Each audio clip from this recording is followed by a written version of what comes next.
Live streaming.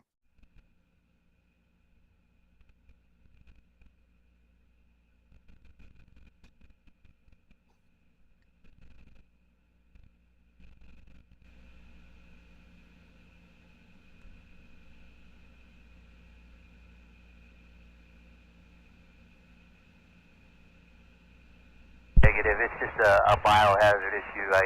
We've had a passenger who had diarrhea all the way through the airplane, so they want us to come back to Atlanta. Negative. It's just a biohazard. Just a biohazard. Nothing to worry about.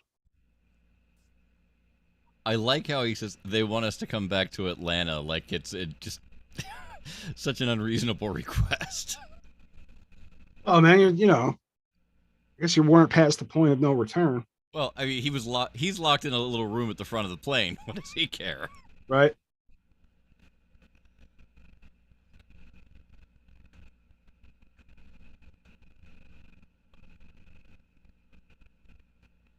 Everything's got to move very fucking slowly for me right now.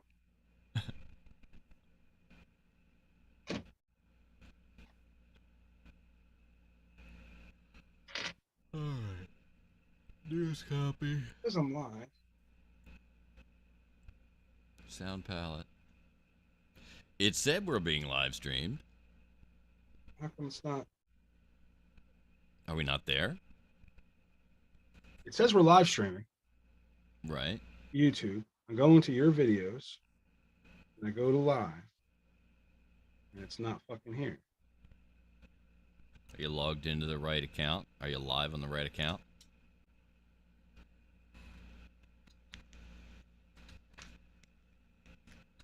Pretty sure.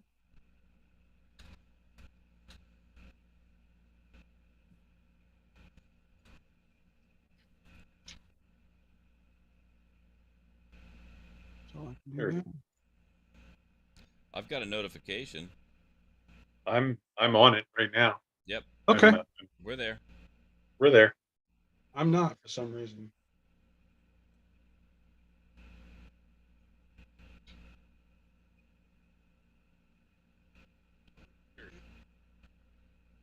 I've got a notification.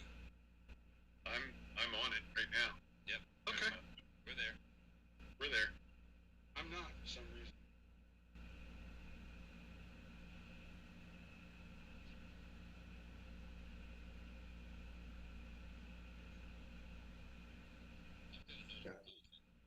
Anyway,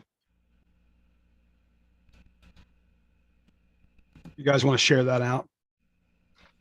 Because I'm Sure. experiencing some kind of technical difficulty with. It's like every time I think I got the hang of this shit, it's got to fuck with me. It's not showing it to me.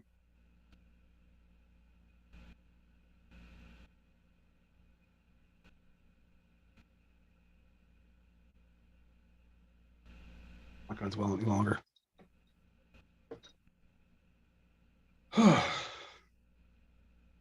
You guys are sharing that out. I can see. Thank you very much. Yes. And that's how far away are we from starting? Whenever you're ready. All right. All right, Pete, we're going. Okie doke.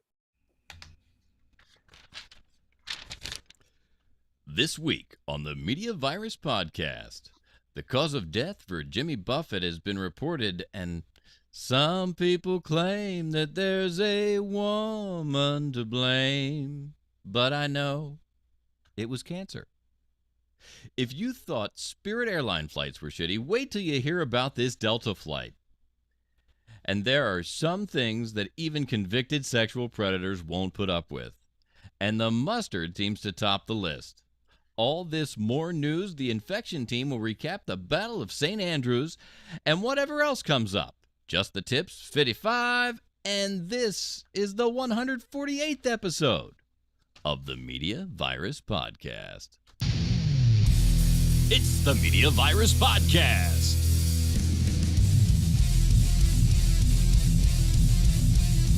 Let's point and laugh at the world burning around us with executive producer Mike Latoris, We're going to start over. BBC correspondent Stanley McFadden. Makes me tingly in an unfamiliar way. Grease Monkey Pete. Damn, Big Daddy. Here's the thing about the Media Virus podcast. It's really well done. And now, spreading the sage nihilism of an aged Gen Xer, your host and mine, the star of our show, the incomparable Matty Rockdeath.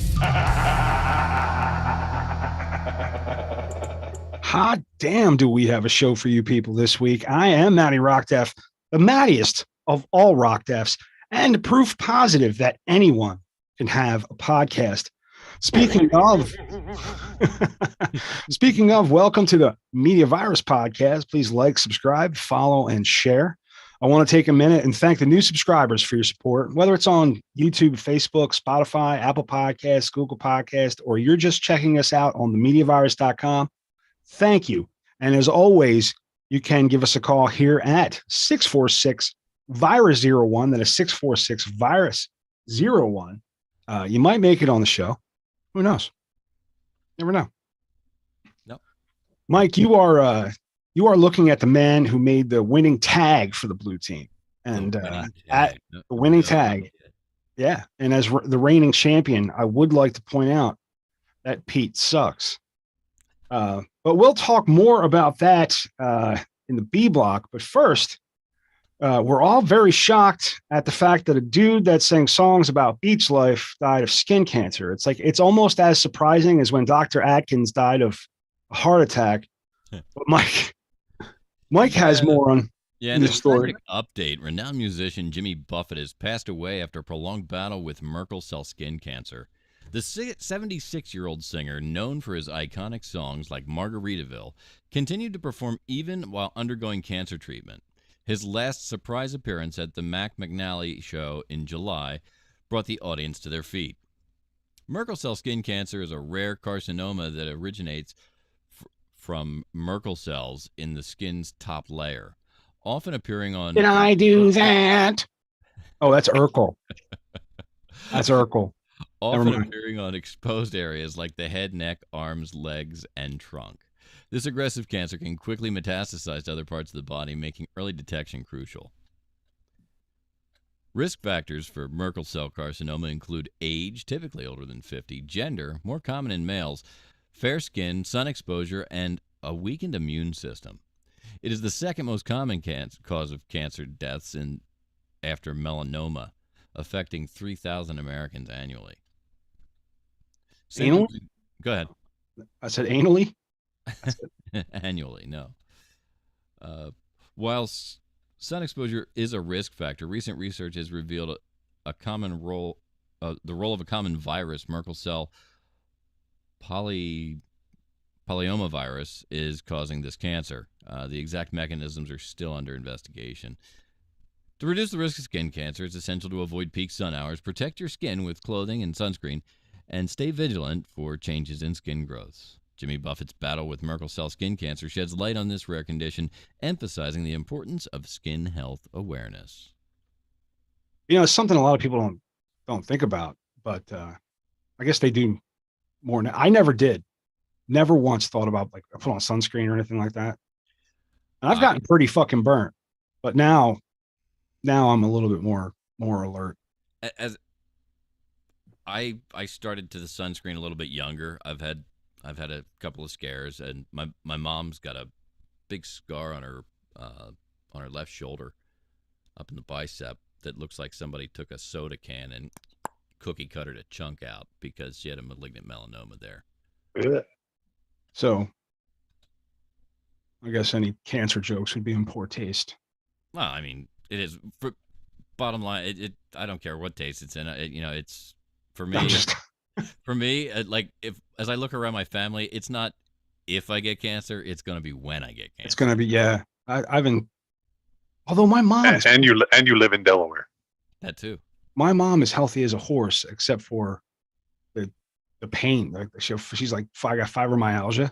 Oh. She smokes like 3 packs a day, and she just, you know. My mom passed from lung cancer.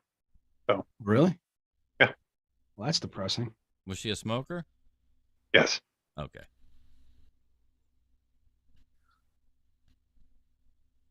All right. Well, I'm going to take the second story, Mike. What do you think? We can do that. If you got that, you got some audio that you want to play, so you can get that. It's audio of the pilot calling in from the Delta flight. They had left Atlanta, and they were on their way to Barcelona. It was Flight 194. I'll play the audio, and then we'll get into the story. Negative. It's just a biohazard issue. We've had a passenger who had diarrhea all the way through the airplane, so they want us to come back to Atlanta. In an unusually unsavory incident, a Delta Airlines flight from Atlanta to Barcelona, Delta Flight 194, had to make an emergency landing back in Atlanta due to a passenger's medical issue. The incident occurred on Friday evening, with the flight departing Hartsfield-Jackson Atlanta International Airport around 8:30. According to the flight aware, the fuck is that? What should have been an 8 to 9 hour journey concluded abruptly, with the plane returning to Atlanta by 10:40, cutting the flight short by 6 hours. While Delta Airlines did not confirm the specific details of the incident, a snippet of the pilot's radio communication began circulating on social media. First of all, how does that happen? I mean, somebody taped it? Yeah, people roll tape on this all the time just for this reason. Or you want to be the guy that turns over some tape that you pulled from, the hijacking incident, and we're the first guy to give it to the news so that they could have it. Well, in the snippet, the pilot can be heard saying, "It's just a biohazard issue. We've had passengers who've had diarrhea all throughout. We've had a passenger that had diarrhea all throughout the plane." Yeah, it's not passengers throughout the plane; it's diarrhea throughout the plane. So they want us to come back to Atlanta. Yeah. No, somebody shit all over the plane, and now they want us to turn the fuck around. I don't know. I don't know what anybody was thinking. I hollered through a peephole and told him I didn't smell anything in the cockpit. I was fine. I could do the thing. Just drop those little masks down from the fucking top and let them breathe that shit. Come on, man. We'll be there in fucking 6 hours. You can't deal with little fucking human shit. You can't deal with human liquid shit for 6 hours in a tube. What the fuck is wrong with you? Oh, boy. Delta responded with a statement to TMVP acknowledging the onboard medical issue, but not specifying the nature of it. The statement read, "Delta Flight 194 from Atlanta to Barcelona returned to Atlanta following an onboard medical issue. Our team worked as quickly and as safely as possible to get our customers to their final destination. We sincerely apologize to our customers for getting shit all over them and the delay and inconvenience in their travel plans."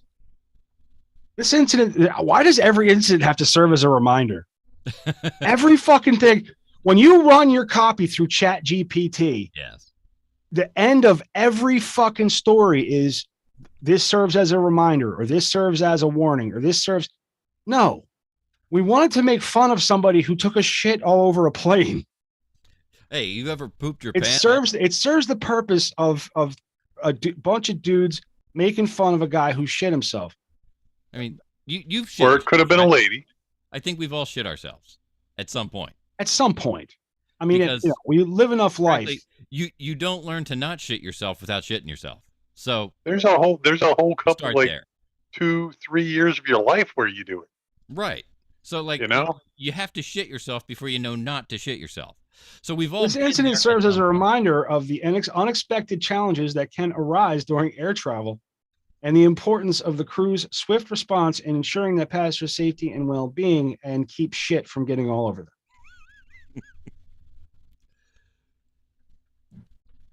So that was. Yeah. Jesus Christ. Could you imagine? Dude. I mean, it's bad enough when you shit your pants. They shit a plane. You're 2 hours into an 8-hour journey, and somebody shits everywhere. Right. It would be bad enough if somebody shit their pants. All right. Would you rather? The plane. Would you rather be in that plane or in the Titan searching for the Titanic? Which one is preferable to you? feel like I'd have to choose the plane. Pussy. Yeah, I'm thinking that I'll take my chances in the submarine. I mean, there was a lot more room in the plane. I mean, in the submarine, nobody has shit yet. There's a little bit of shit that came out right at the end. That's it. Yeah. Like just a second after, I always wonder if anybody said it. Just went, oh shit. You know what I mean? Be interesting to know, but I mean, I can't imagine, dude. Seriously, if I were on a plane that were covered in diarrhea, it would also be covered in vomit because it would be my vomit. I would be puking everywhere, just to cover the smell of the diarrhea. Yeah. And then, like, you see chunks of carrot, you don't know which it's from, or corn. You know what I mean? Oh God! But I'm sure there were parents on that plane who were like, "Yeah, this is nothing." They were like, "Little Johnny did worse than that." How many people do you think were actually at the stewardess saying, "Look, you better tell him we're turning this motherfucker around, or we're taking over." Even the air marshal was like, turn this fucking plane around. He put out a gun to the stewardess.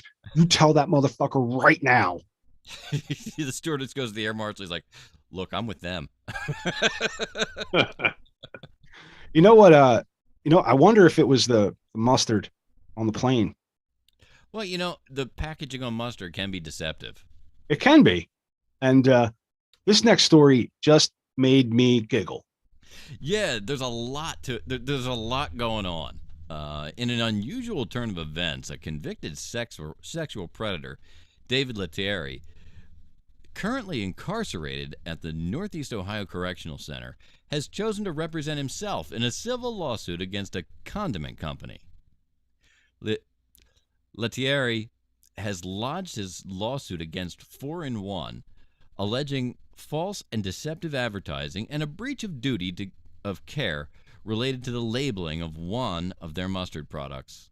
This motherfucker diddled kids, and he is butthurt over the ingredients list on a mustard package. Not only that, he's dumber than fuck. Let's keep going.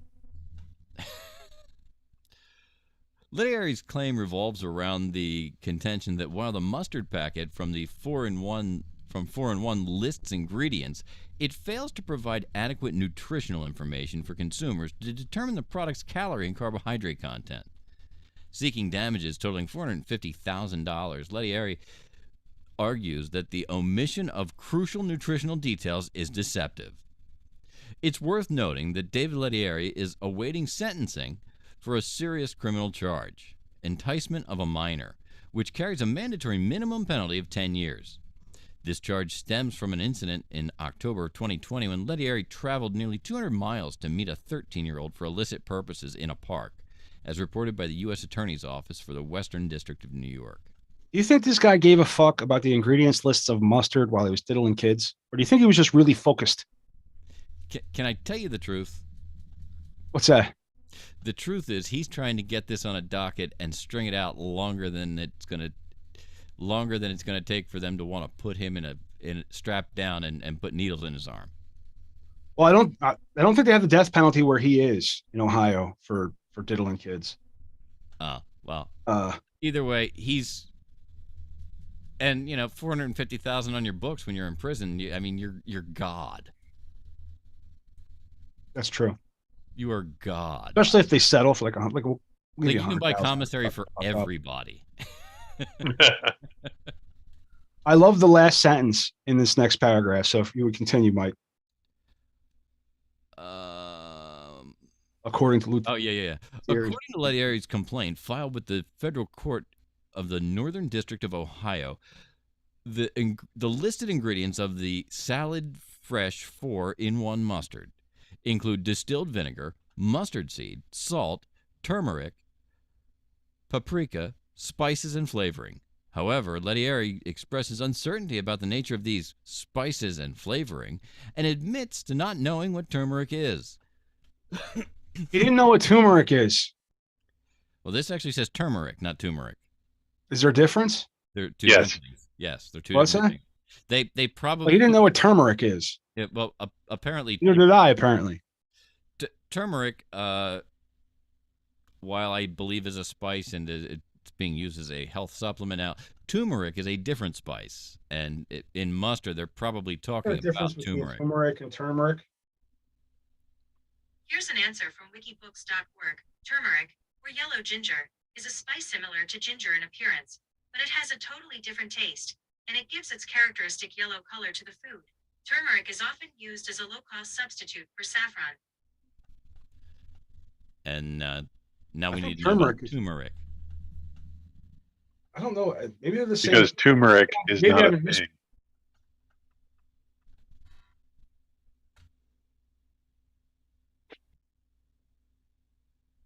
When I type in TUMER, Google autocorrects to TURMER. Okay. Exactly, because there's no such thing as turmeric.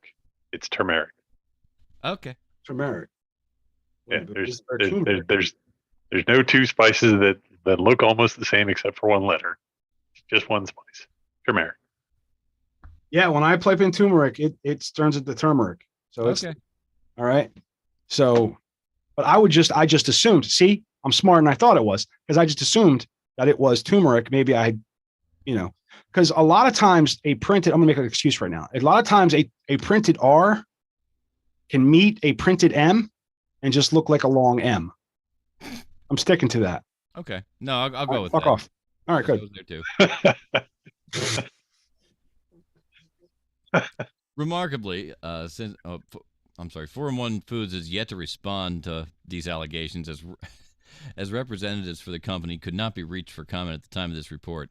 Remarkably, since his arrest, publicly available records indicate that Lettieri has filed numerous lawsuits, primarily targeting federal agents and challenging his incarceration. In these legal battles, representing himself, Lettieri has pursued various avenues, including seeking a dismissal of charges. This case brings to light a rather unusual... Of course it brings something to light. Sorry. the rather unusual combination of legal matters involving both a criminal conviction and a civil lawsuit against a condiment company, raising questions about the motivations and legal strategies employed by the incarcerated individual. In other words, he knows trying to figure out what the hell is in mustard is going to keep his ass at least getting a ride to court every now and again. He's just trying to keep himself busy while he's locked up. He got tired of carving shivs and, hiding things in his ass. So he decided. He's like, how many calories are in turmeric? Yeah, how many calories are in this? Okay. Jesus Christ. What spices? What's the nature of these spices? And how many calories? Are in these fucking spices? I must know.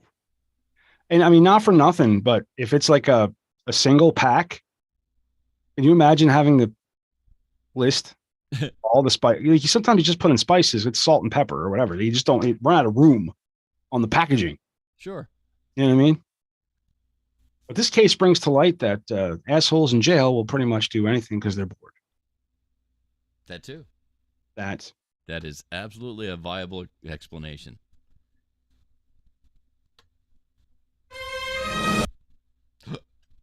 What could that have been? Uh-oh. What was that? What could that have been?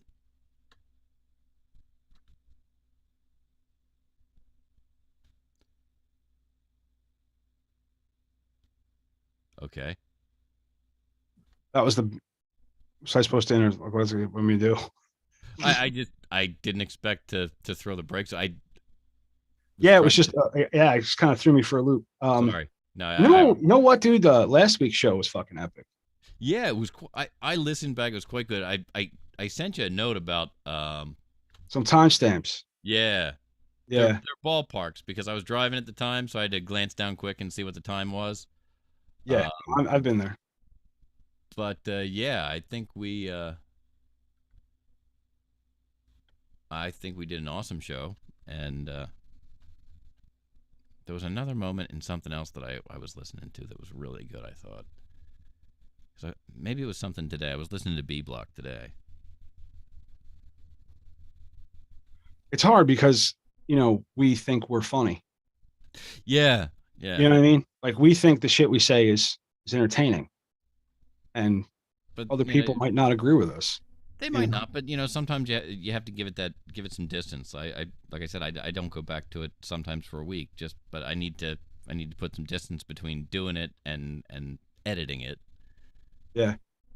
Well, speaking of the B block, coming up, we're going to recap the Battle of St. Andrews. We got some more news to throw at you, and then in the C block, we do have another Just the Tips, number 55, and Maddie's TikTok Nonsense Corner. I don't know. We're going to use the new logo. I used it as the photo, pinned photo for the post. So when the post goes live at 9, if it hasn't already. Well, it's 8:55. It may or may not be.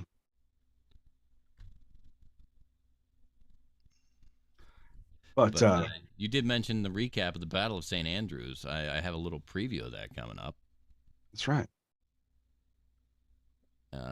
Exciting shit right here. More crack reporting from your friends here at the Media Virus Podcast Network. As always, committed to bringing you the news that matters to just about nobody.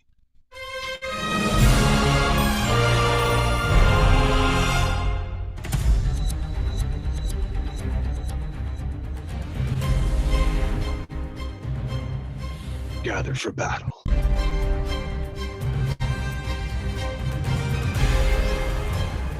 One of the most absurd contests in the world.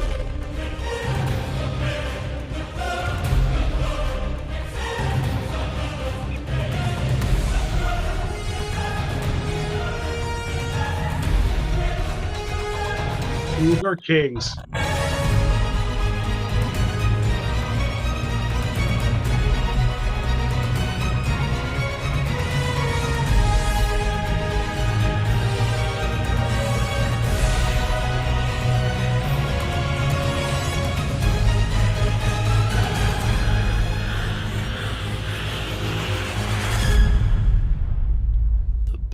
St. Andrews. That was a Rock Def Films production. I enjoyed doing that. We took so much video, but we're going to get into that. On the other side of this, and Mike has some plugs to read. Yeah. As usual, tonight's presentation, the whole thing, is brought to you by the good folks at 302-46 Voice, the fine folks at Marshall's Sports Shop, or Sports Art, the My Sports Art Shop, and let's see, and our good friend over at his podcast, which is the Disruptive Minds podcast. Disruptive Minds, the Staff Writer Bill. Staff Writer Bill, that's right. He doesn't actually call himself Staff Writer Bill, though. I wish he did. Yeah, so do I. But, we can't have it all, folks. He does a great quality show over there. He's just a good interviewer. I've come to the conclusion I like Bill's voice. Yeah. No, I can see how listening to it just once is really you could deal with it. No, I like Bill's. Yeah, but I like. Plus, he's as an interviewer. Yeah. Oh yeah. He stumbles a lot less when he's not trying to come up with a script off the top of his head. Right, and he's also, as an interviewer, he does some things that put you at ease, and I think his voice, just his just the way that his delivery, it puts you at ease. You feel like you're talking to a regular guy. Because Bill is just a regular guy. But I guess we got more nonsense and bullshit coming up, after this. That's right, we do. Or if you're listening to the podcast tomorrow. Yes, could be tomorrow or whenever you decide to listen. Ladies and gentlemen, Raspberry Teabag! Raspberry Teabag.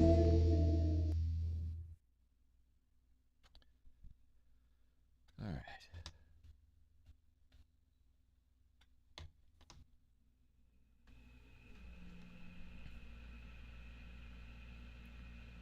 The thing about the trailer is it doesn't Yeah, it doesn't do. Doesn't really play well in audio only form.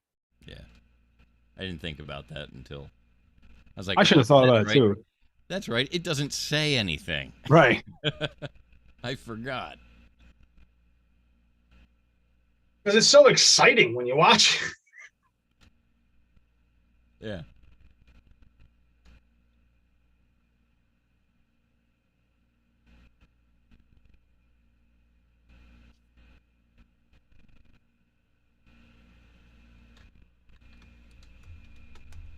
Because there's some audio issues in that interview tape too. Yeah, you're a little hot. In the beginning, let me tell you something. After I turned the volume down to 33, and that's what you hear. Yeah. The volume at 33. If you turn it down just a little bit less, you can't hear shit. Wow. So.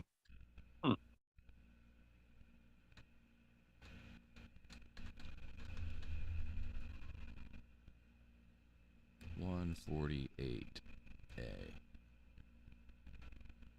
Save. Whew. I am sweating my ass off.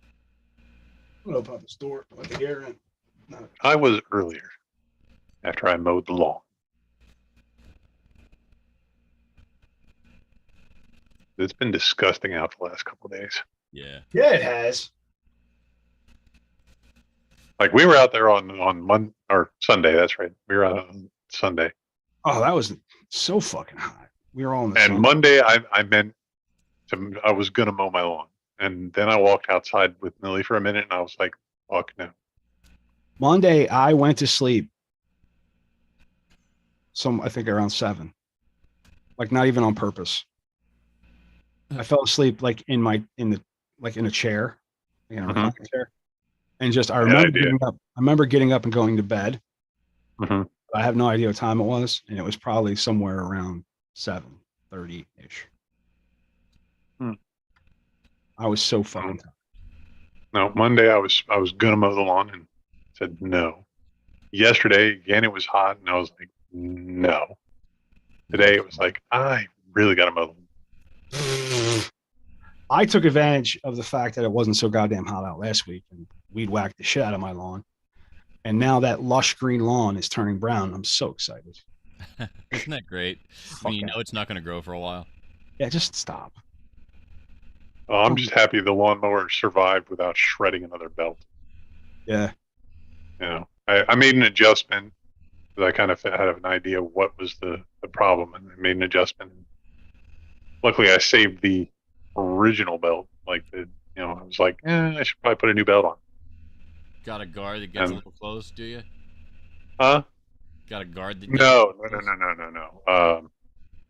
Which one? I remember a couple weeks ago, I had a pulley decided to undo itself while I was mowing, and I determined, that the bearing in that pulley was not so good. It was pretty much shot. So I sourced and located a new pulley.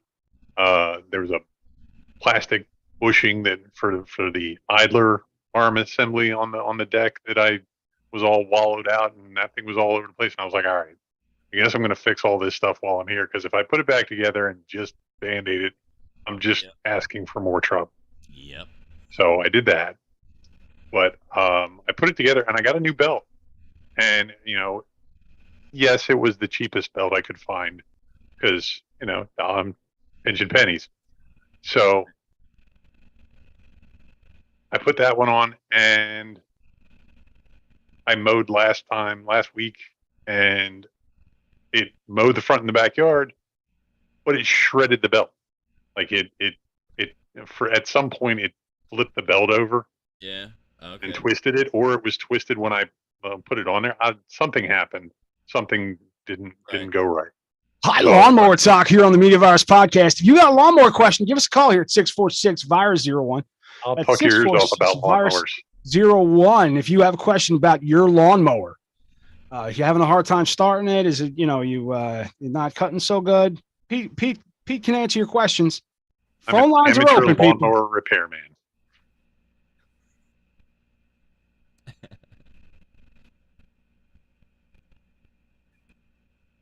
Yes. I can't wait till the phone rings.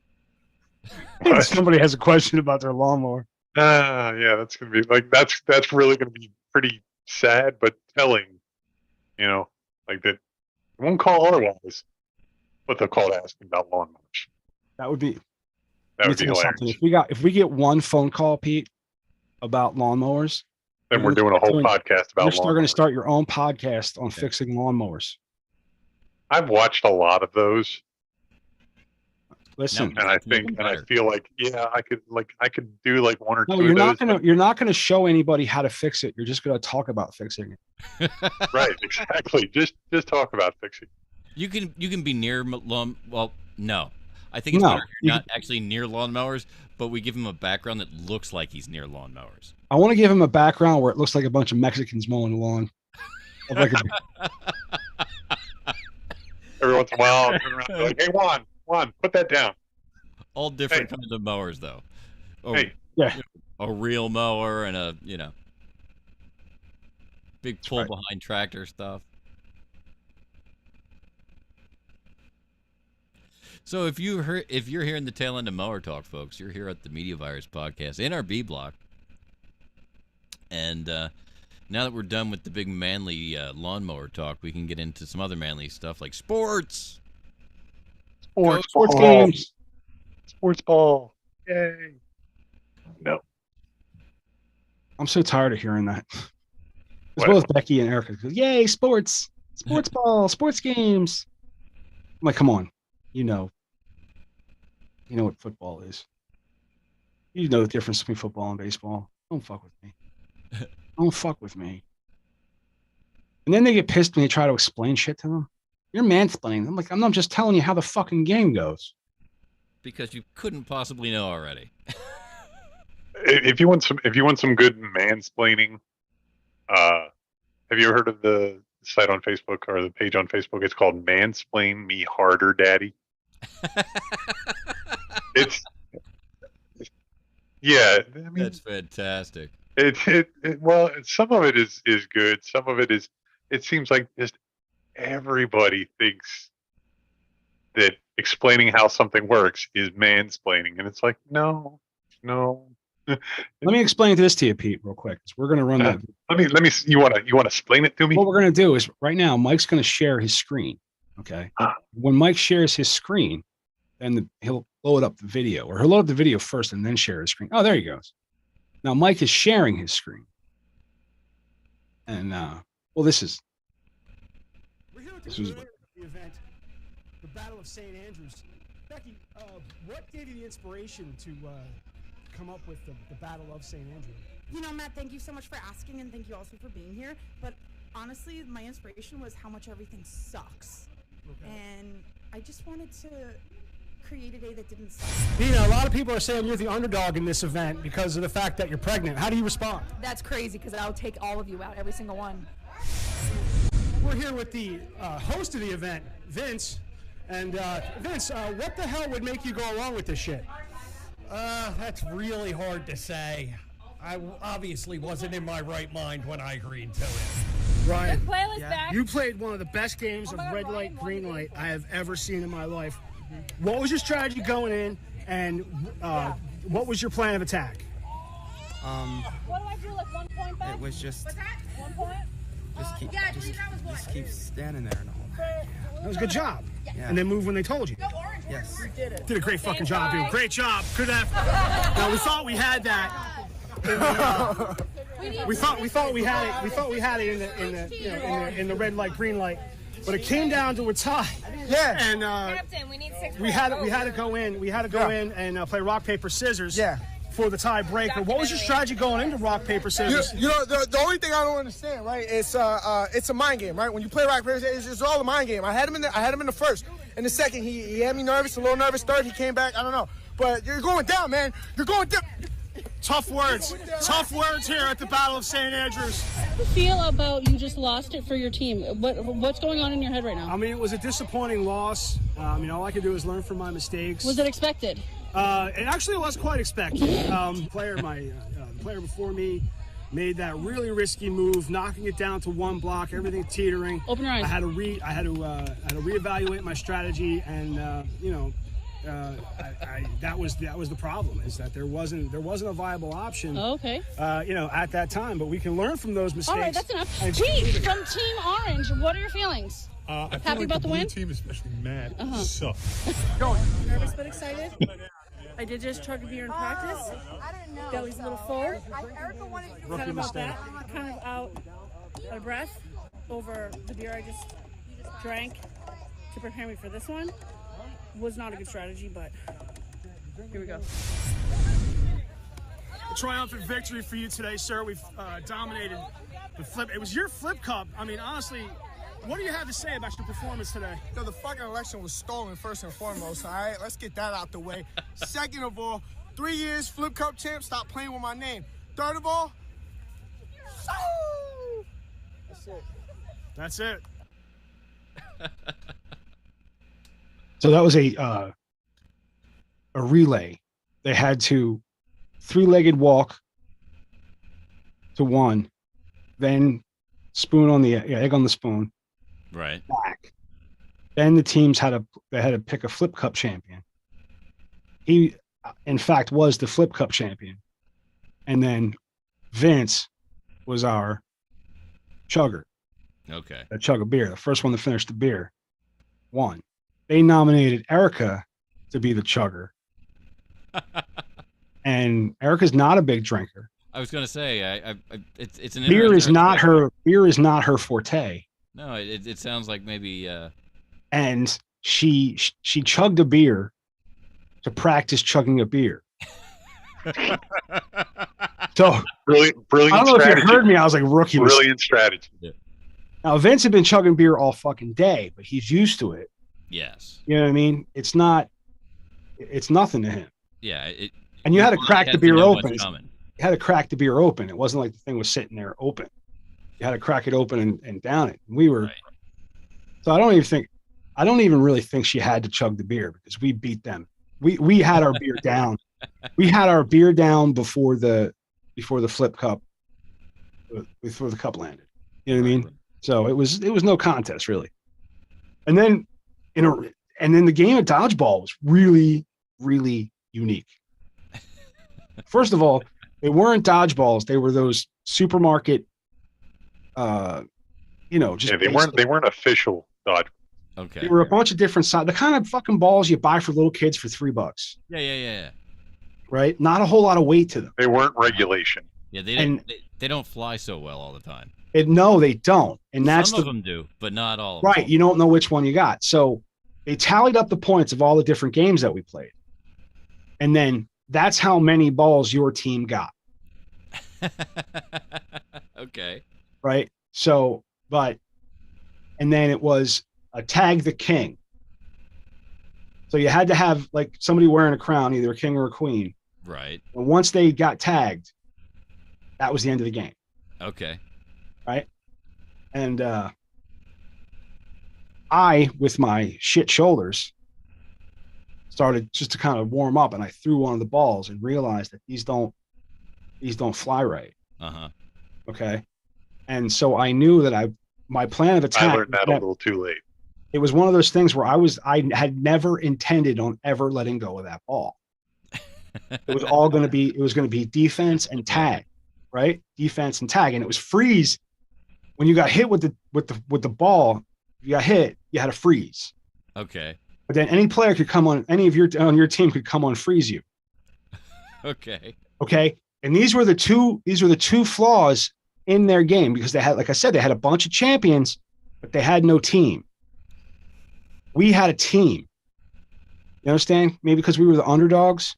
Right. Maybe because we didn't have, 3 of the 4 Puerto Rican dudes. You know what I mean? That were in really great shape. Although me and Pete were on opposite teams, which was a good call for everybody, because, it was kind of like match players. Right. Although Pete's, I think, a little bit more athletic than I am. And thank you. That means a lot to be mad. You also had one huge thing on your side. If you can dodge a wrench, you can dodge a ball. You can dodge a wrench, you can dodge a ball now. So, and luckily, Okay. Their team not only failed at the teamwork aspect of it, they severely they misjudged the aerodynamics of these balls. I got tossed at many times. Right. But it just, it just didn't hit, or they would float this way, Yeah, sometimes you get them that they'll actually perform. The wind catches them and just, you know what I mean? So, and I was supposed to play defense, right? But I saw the fact that nobody was unfreezing the team members on their team. I literally got hit like our team would you would be frozen maybe 3, 4, 5 seconds. Right. And then somebody would come up and tag you and you'd be back in the game. I saw the whole orange team just like frozen.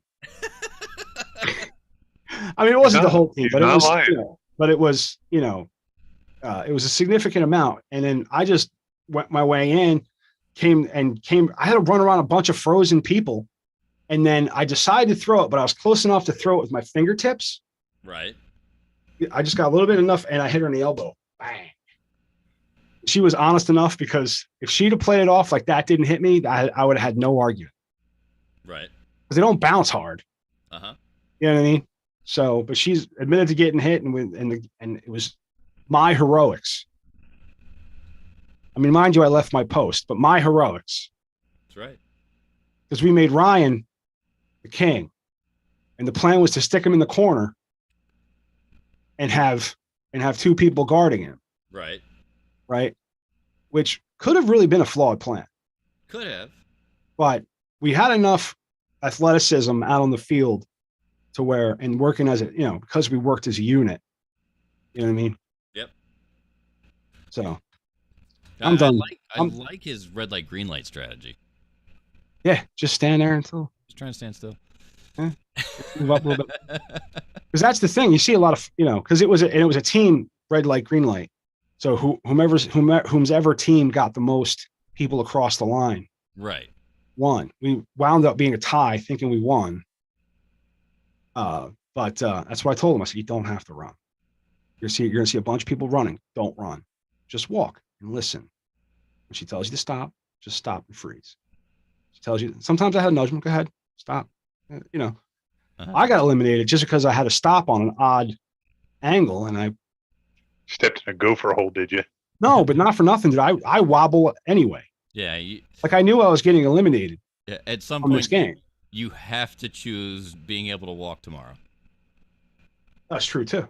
Absolutely. But that's enough about the Battle of St. Andrews. Hopefully next year we will have the second annual Battle of St. Andrews, and we can get together a media virus event. Maybe. I'm for it. We have a whole press tent out there. Yeah. You know what I mean? Maybe some of the legitimate press will come and cover it. I mean, maybe we make a big enough deal about it. But you got other stories you want to talk about, man? I got there's a couple more that I put in the copy. There we go. Shifting around. Let's see. I'm seeing Fauci fuckface. In a Saturday interview, former White House chief medical advisor Dr. Anthony Fauci emphasized the importance of wearing masks as COVID cases rise, expressing concern that people might not follow recommendations if masks are again advised. People usually learn the fucking first time and won't fucking listen again when you've been proven full of shit. Oh wait, no, that's not. So he stated, "I would hope that the CDC recommends mask wearing due to a surge in cases." Why would they do that? People consider the risk to themselves and their families. We're gonna start this shit all over again. You know why? Got an election coming up. Yep. That's why. You want to know why COVID cases are on the rise? Because there's an election coming up. All right. You got to pick the right team, the right COVID team. Right. You got to. Now anybody not wearing a fucking mask is gonna, or whatever, or maybe the other way. Maybe there's so many people out there that are anti-mask that the people who are wearing masks are gonna get fucking harassed. I'm out and about with the public a lot when I drive, so I see a lot of people getting in that are still masking. Yeah. Oh yeah. Fauci, who previously directed the National Institute of Allergy and Infectious Diseases also questioned the effectiveness of masks on a pandemic scale. Citing January 2023, the Cochrane study. However, he noted that on individual basis, many studies support the advantages of mask wearing in self-protection. Do they? Well, there's in the TikTok nonsense corner, there's something about why they're not recommending masks for the Maui fires. And they don't do nothing. Right. Protect you from the particulate. Yeah. They don't fucking do anything. But I just Fauci fucking irritates me. And I think there's some Fauci shit in the TikTok nonsense corner. Really couldn't tell the way you read the story. I had no idea. But stay tuned for more shitting on Fauci.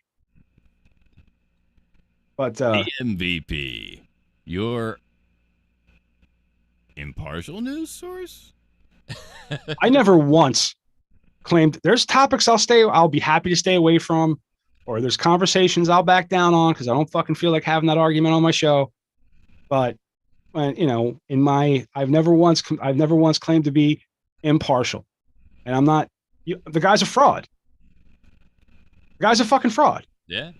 So, I know there was a couple. I know there were Republicans. Everybody hates fucking Republicans. I wanted to bring him up on charges. He made piles of money, man. A ridiculous amount of money. He's basically a fucking criminal. But not as much of a criminal as the people. Dude, all these people wanted was a quicker route to work. You know what I mean? Yeah, as it turns out, for some reason, AI is telling me that this is Melissa Koenig with breaking news update. In a shocking incident, 2 individuals have been apprehended for allegedly using an excavator to tear a massive hole in the Great Wall of China. Their actions believed to have caused This fucking wall ain't so great. It's in my fucking way. I want to go to work. You know what we should do? What? Fucking dig a hole. Nobody will notice. Nobody will know it's us. Who else has? Come on, there's millions of fucking excavators around here. Anybody can dig a hole in this fucking wall. Why aren't you doing the really, really offensive Chinese accent? I decided against it last minute. Okay. So I was going, fuck this wall. Yeah, fuck a wall. Fuck the wall. Fuck a wall in my way. I want to go work. So, you have to applaud Chinese are about efficiency, right? Fuck this wall.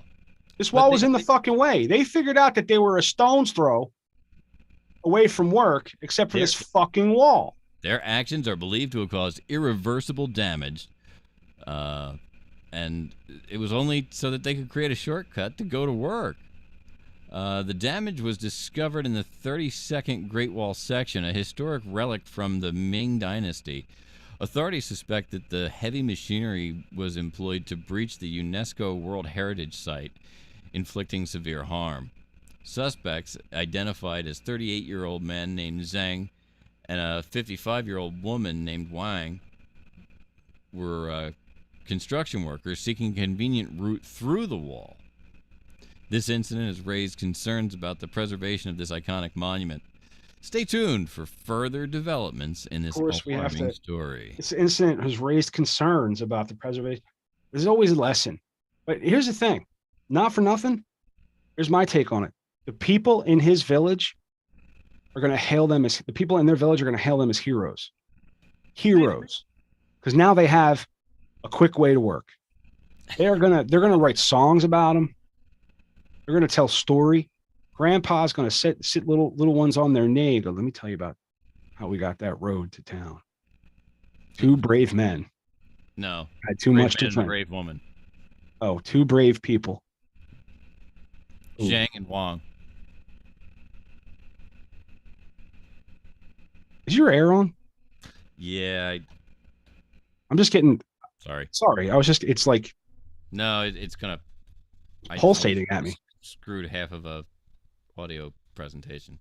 It's not that bad. I'm not sweating that bad. It's nice to have air in the room. You know, it's almost as nice as a quicker way to work. Almost. Yeah. Speaking of a quick way to work, these poor Cubans have to go to fucking taken all the way to Russia. That's a bitch of a commute, right? It kind of is, man.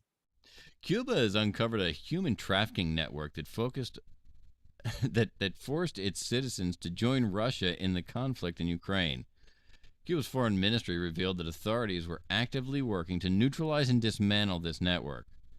Details about the operation remain limited, but it's alarming that this trafficking ring operated within Cuba and Russia, recruiting Cuban citizens for military involvement in Ukraine. The Cuban government is taking immediate action to combat this illegal activity. Russia's defense ministry has yet to respond to these revelations. This development comes at a time when Russia seeks to expand its armed forces by over 30%, facing challenges due to undisclosed casualties in the Ukraine war. Do you think they're getting trafficked, or do you think they're getting like promised a bunch of shit? Because if you think about it, the force it takes to overtake men, the dudes that you're sending to collect the dudes, I think would be better served fighting in Russia. You know, if you got dudes that can kidnap full-grown dudes, right?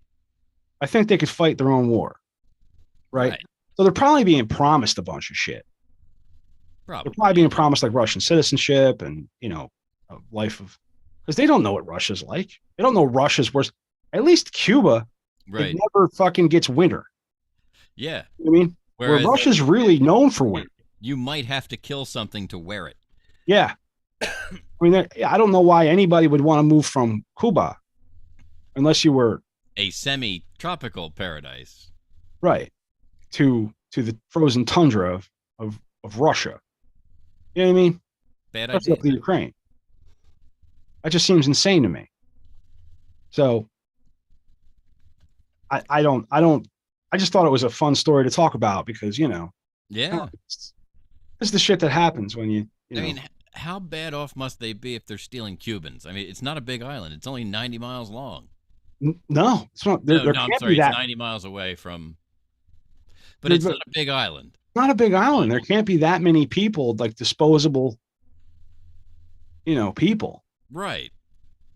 They'd be better served to go pluck people out of China or India. Maybe. I think it would be hard to pluck people out of China. The government probably pays. Unless you get the real poor ones, and then they're fucking all weak and shit. Or you just make a deal with the government and they send you some Chinese. As long as they're not taking people from Africa, because that would be wrong. Exactly. That's racist. Sure is. They might be doing that though. I mean, if they're doing it in Cuba, why wouldn't they do it anywhere else? Probably doing it all over the world. Yeah. Anybody that'll sign on, you know. Or yeah, who knows? You don't agree with those guys? You can come fight on our side. That's how the shit works. Yeah, I think, well, I mean, personally, I think there's a lot of infiltrated communists in, you know, our state borders, and a lot of these accidents, train derailments, and chemical poisonings are all like on purpose, planned attacks. But I mean, that would make that kind of makes me a conspiracy theorist. But the thing about a conspiracy theorist is they stock know up on tinfoil. That there are conspiracies out there. There really are. Yeah, there's shit out there. Scale that you're talking about, or exactly what you're talking about, but there is bad shit that goes on. Right, like everybody fucking knows there's no such thing as birds, and that's why they're all surveillanced by the government, and that's why they shut us all down so they could change, because all the batteries died at once. So they kept us in the house so they could change the batteries in the birds. Right. Except for the ducks at the park. The ducks at the park are free. You can just take one home whenever you want. The ducks at the park are free, are they? Yeah, you can just go take one. Is there recording equipment in them or something? No, I said the ducks are real. Oh. Yeah, except the ducks, because ducks don't fly very high. They can't get surveillance. I thought I heard you say. Yeah, they don't work out well as a surveillance vehicle.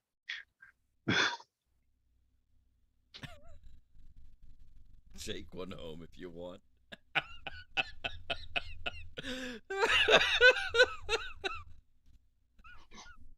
I think that was Alex Jones that said that.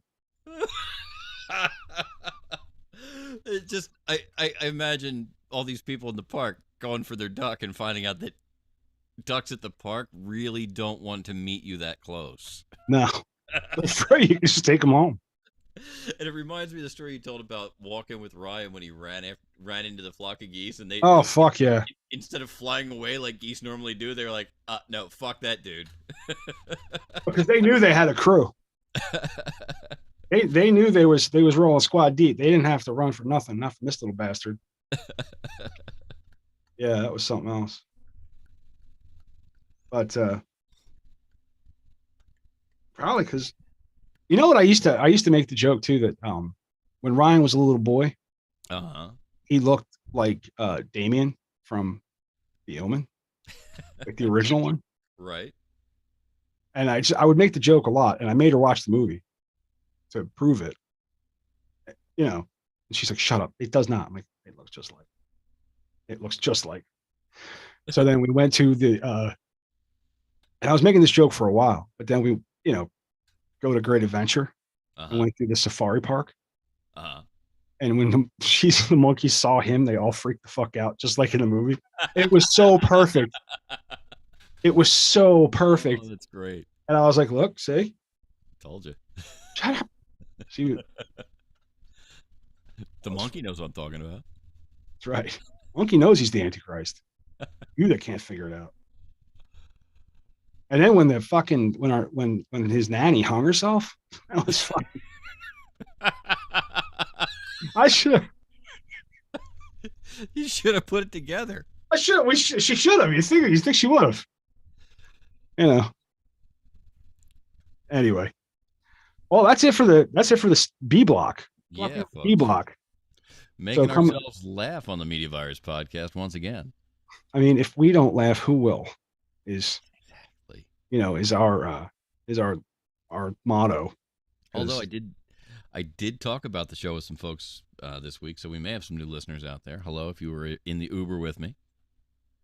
I am always, at least mentioning the show. Yeah. I said I talked about it on the show last week. Oh, yes, on the show. I'm gonna talk about it on the show. And I'm like, sometimes I wait for people that I know don't. Or don't know that we do a podcast. I wait for them to go, what show?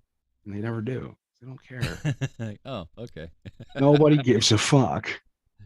I usually throw it in when people ask me what my schedule's like as a full-time Uber driver.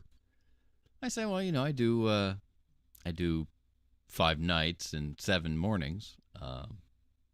You give yourself the weekend? I said, oh, no. I take Sunday night for me to sleep, and then Wednesday I do a podcast with some friends, and boom, right into it. There you go. That's how we do shit around here. This is how we do it. I'm not putting on the spot list. I'm not Not again. That would be 3 weeks running. That's no. Excessive. But you can check out the list of songs that we have mentioned or brought up on the show. I want to grab that so I can play with it. I like the list now that I had to type it out and send it to you. I decided I kind of like that list. I was waiting for you to post the link so I could get it. It's there. It's up. I posted it yesterday, and starts out with Convoy. I'm not going through this again, just so you know. And then it's a weird listen. If you want to take a fucking weird 52-minute walk, then that's a great fucking good resource. It is a good resource. And what else? I think that's it. I think what else we got? That's about it. I'm gonna go prime up our Just the Tips number 55. We'll come into the C block doing that, and just looking at the time, we may or may not see Big Daddy by the end of C block, but we'll give it a shot. So this has been the B block of the Media Virus Podcast, episode 148 on the Media Virus Podcast Network. We will be back right after this.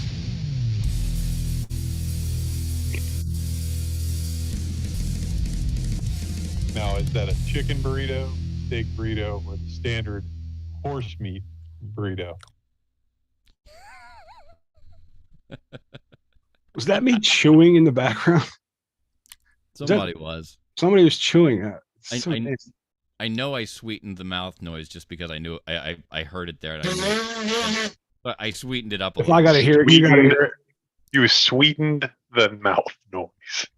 Yeah, that's the practice of isolating your mouth forward a sound in a. I understand. Thanks for mansplaining it. Thanks for mansplaining it for me. No problem. It's like sometimes when you have a live studio audience,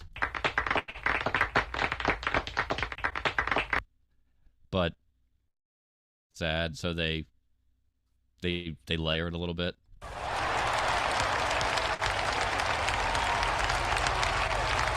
Yeah, that first set of claps just sounds lame. I need screaming and us to go after that now. Then I can run those 3 clips in succession. Dude, I watched this TikTok because you and I have gone on about how much we hate laugh tracks. Right. And I follow this sitcom writer, right? Okay. And he they did a study, and he's like, yeah, people do find it funny without a laugh track, but more people find it funnier with one. He's like, test after test, you get this same result. Because now you know where to laugh. No, you feel more comfortable laughing if somebody at something like dark, if somebody's already laughing.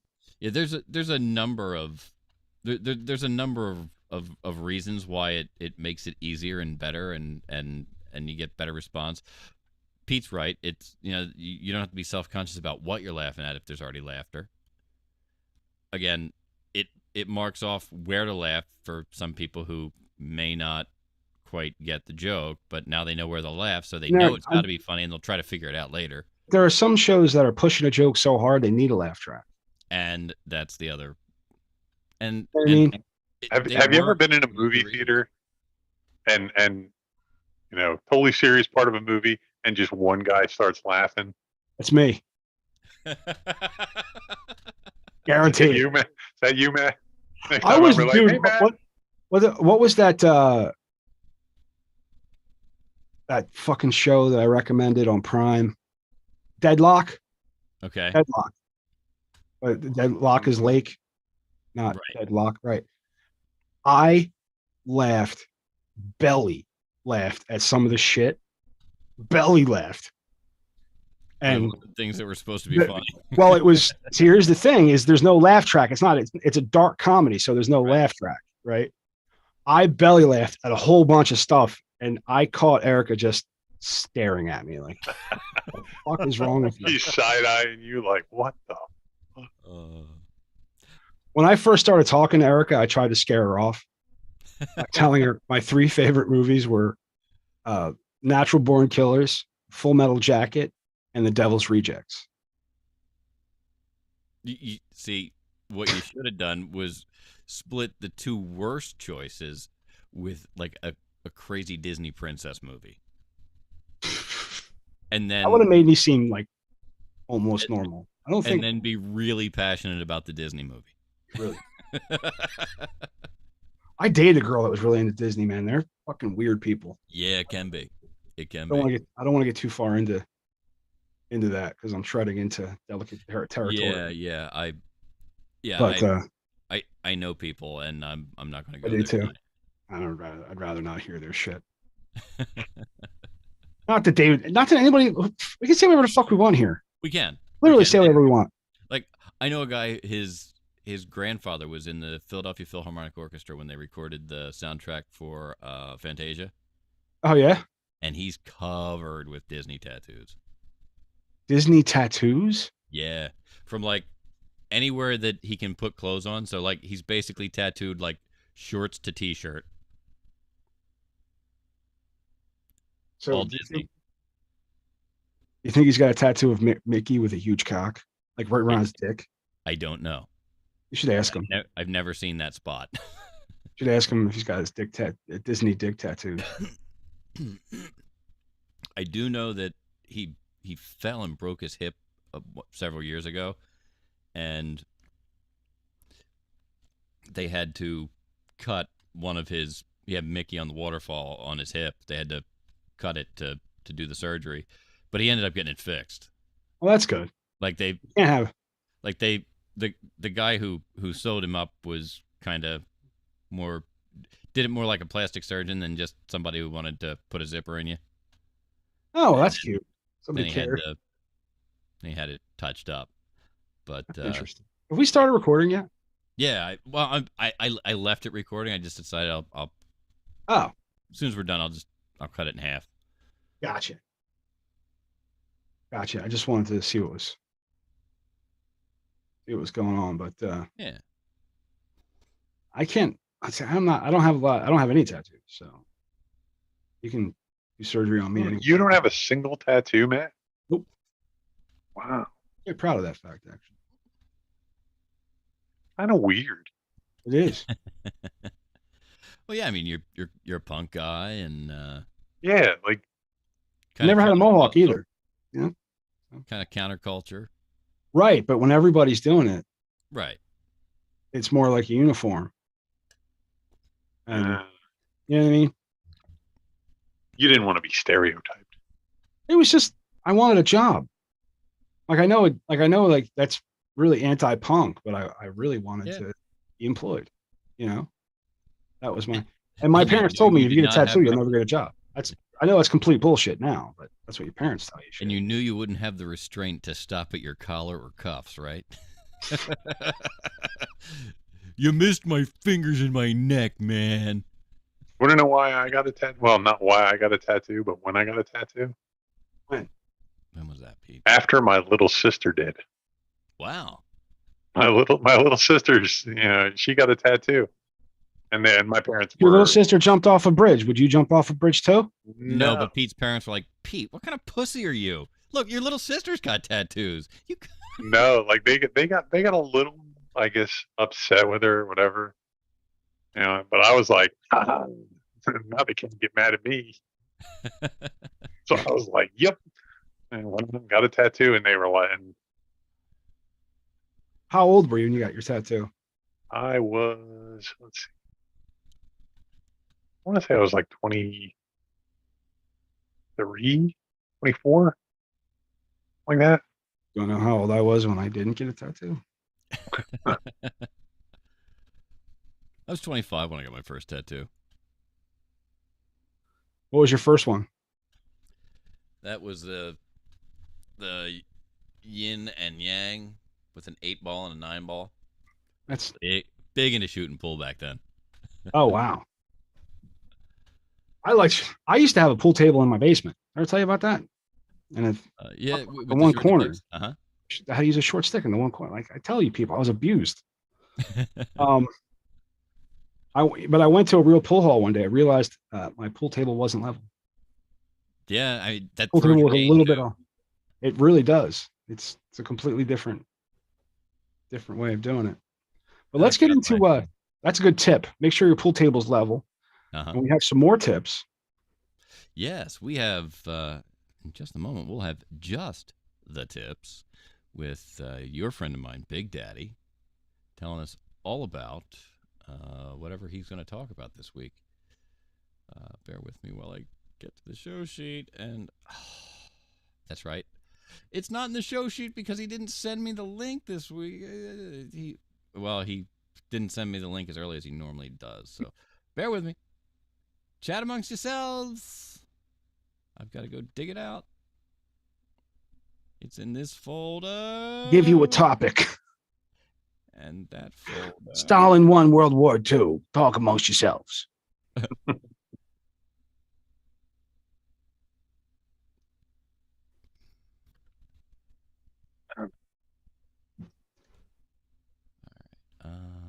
I was an old SNL bit. Coffee talk. Uh-huh. I'm so proclaimed. 55. Here we go.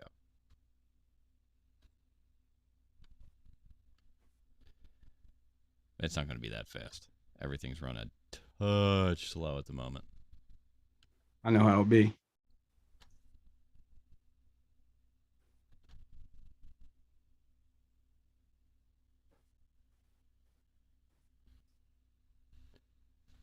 This says 58. I thought we were at 55. Huh? What? I said that said JTT 58. I thought we were at 55. Oh, it did. Hang on. Let me stop. I clicked the wrong one because he did send like 4 of them over to you. Yeah, he sent a 4 or 5. I'm sorry, the screen when it refreshed, it moved a line, and 55 was over here. Thank you for catching that. I'd hate to run them out of order.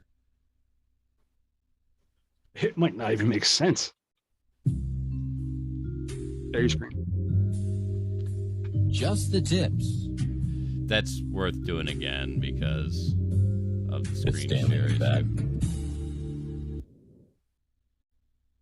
I put the new one in.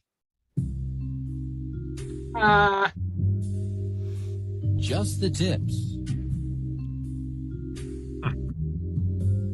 With Stanley McFadden.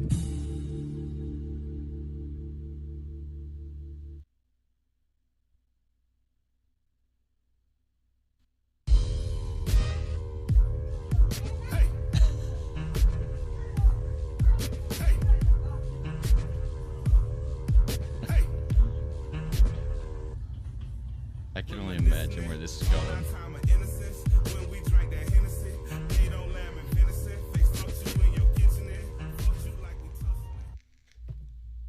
Good evening, ladies and gentlemen of the Media Virus Podcast. It is I, the one and only Big Daddy Professor Big Technology from UAV, bringing at you another motherfucking episode of Just the Motherfucking Tips. Tonight's motherfucking episode, episode 55. Tonight's tip: what are you willing to do? What are you willing to do to make your partner want you? Are you expecting your partner to want you without you putting forth any goddamn effort at all? You're just supposed to just float to the door, run in the bathroom, drop a deuce, come out, and your partner's supposed to fall all over you, drooling and shit, without any effort on your part? If you are, you're a fucking idiot. Put in some effort to make your partner interested in you. Ladies, dicks have shelf life. More importantly, they are reactionary. It takes some stimulation from you for them to activate. It's not like you just walk into a room and it ain't like that. Not anymore, anyway. You actually got to do something. Are you willing to do like the gorillas do? If a gorilla can twerk for that gorilla dick, then ladies, be willing to do something. Put on them heels. Put on an outfit. T-shirt and panties. Something that's not putting on a fucking face mask and coming into the room looking like the Blair Witch Project. Put in an effort to entice your partner. And this goes both ways, gentlemen. Find out what it is that turns your partner on and be willing to do that shit. Make an effort. Effort sexy. Until then, Media Virus Podcast, Big Daddy, just the tips. Happy fucking.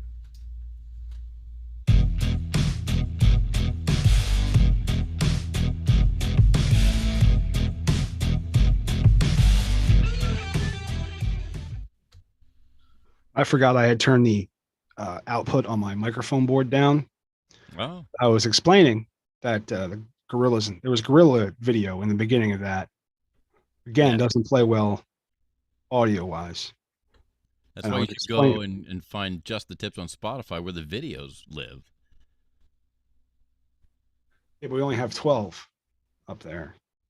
This was number 55. Oh, you were just...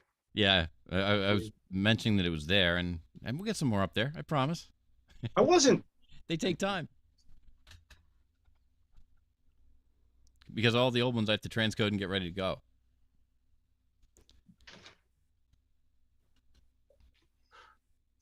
wasn't chastising you for not having more up there. I was just saying that particular one.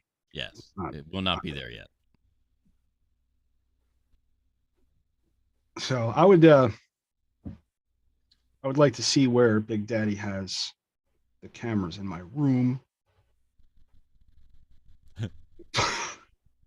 Why is that? This seems to happen with all women, though. It's just like they lure you in with, you know, all of this, like, you know, sensual behavior, and then it's just one day that just like stops, and you gotta like ask, like, hey, are you in the mood today? I have some more. What? Is today a good day? It's never a good day. Are you willing today?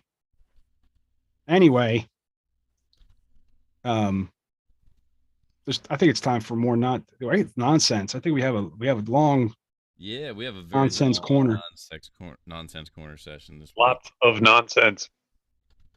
All of the nonsense. Every bit of the nonsense is there. Yeah, so I sometimes find things interesting on TikTok, and most of the time, and I want to share it with everybody. And I could duet it and put it on TikTok.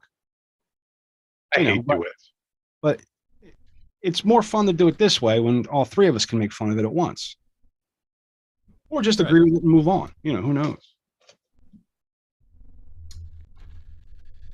All right.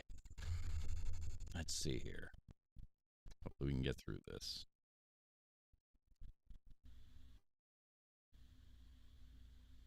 My machine's getting hot. Well, that's not good. No. Means you got too much shit running. A little slow. Yeah. Let's get that share going. See if there's anything I can get rid of here. Doesn't look like it. It's loading, boys. Here it comes. Oh, wow. It's real hot.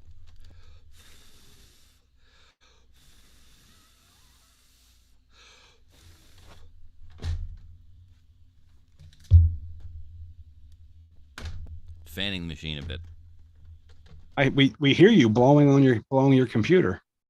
Yeah, it's I need a moment. Take your time. I have one of those cool fan tables. They make noise. It's true. Yeah, I got one of those too. It's sitting on it, but I can't run the fan. It's too loud. My wife bought these.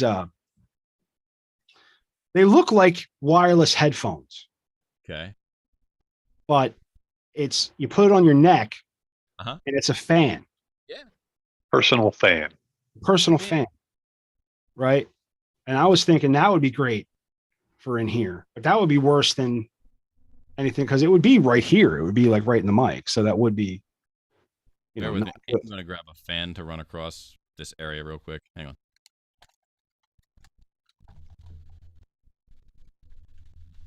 We're really dealing with some technical difficulties.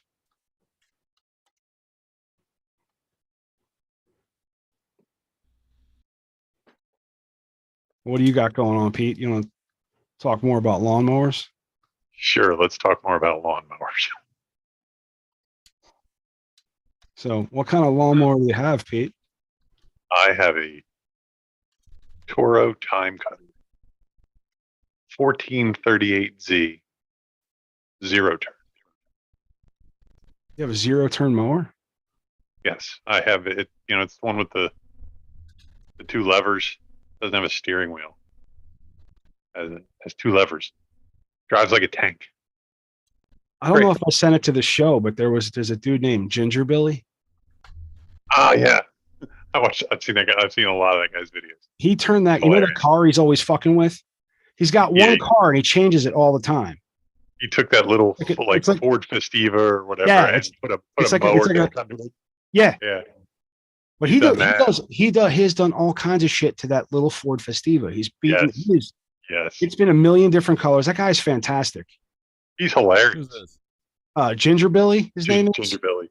On he's got this.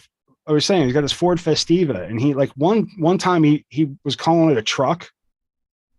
He turned it into a truck, and he put really obnoxiously long side mirrors on it. Like he made his own. He put towing mirrors on it on his towing mirrors on it, but he extended them even further than they would have been in their original. Right. It's almost like he knew the space between what a big truck would have, and did that. And I actually think that dude is like a nurse in real life. Huh? What? Yeah, nurse. I think so. I follow him on TikTok. I've seen him like. He does a lot of content. He's quite hilarious. Very, very fun. I don't think I would be able to run the TikTok corner. Oh no! Holy shit! I'm screaming hot. Let me see if I can catch up if I drop the second screen of audio, or I mean video, and go to a single screen, which is not optimal, but you know, maybe do what you got to do. Be a little easier on it. Maybe it'll cool down. I could probably do it from the phone if you want to take a. You think you can? If you can run it, we can run it that way. That's fine. Let's see. Oh, I got to do that once in a while, right? Uh-huh. All right. So now if I go to MediaVirus.com, and anybody on the stream, incidentally, can follow along at TheMediaVirus.com because the TikToks are there. Conceivable.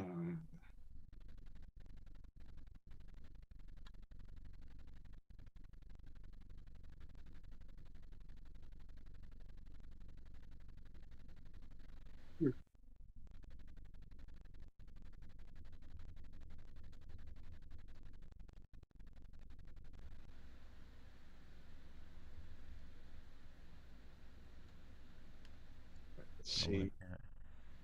Over here. Let me move it. There we go. That's better. Sure. All right. Sorry for the hold up, folks.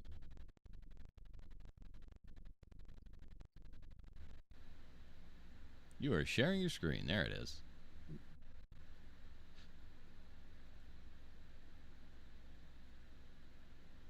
There we are. So the other day, my wife was FaceTiming with our oldest daughter, Chauncey, and our two This is not granddaughters, Chloe and... Fuck out of here. Yeah, you start a related video. There you go. Does the lady in your life... Yeah, he's a good... There we go. Good for that purpose. For that sure. it? That's it. There it is, baby. This is Dave Grohl apparently trolling the Westboro Baptist Church. He said this. Are they still around? There's Dave. Are they still a thing? You don't hear about in it. front there on the red side with the long brown hair.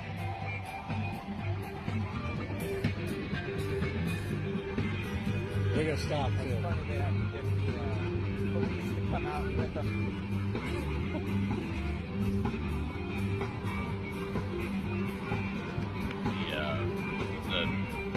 A steak truck. Bands on, and they're driving by a Westboro Baptist Church demonstration. Just to troll them. I got something to say. Is that Grohl on the back of the truck? Yeah, it's him talking. I love you. I do. The way I look at it is I love everybody. Isn't that what you're supposed to do? Can't you just love everybody? Because I think it's about love. That's what I think. I think we're all about love. And you shouldn't be hating. You know what y'all should be doing? You should be dancing. 1, 2, you know what to do, go. Come on, boys. You can dance with me. Come on now. I saw your mind.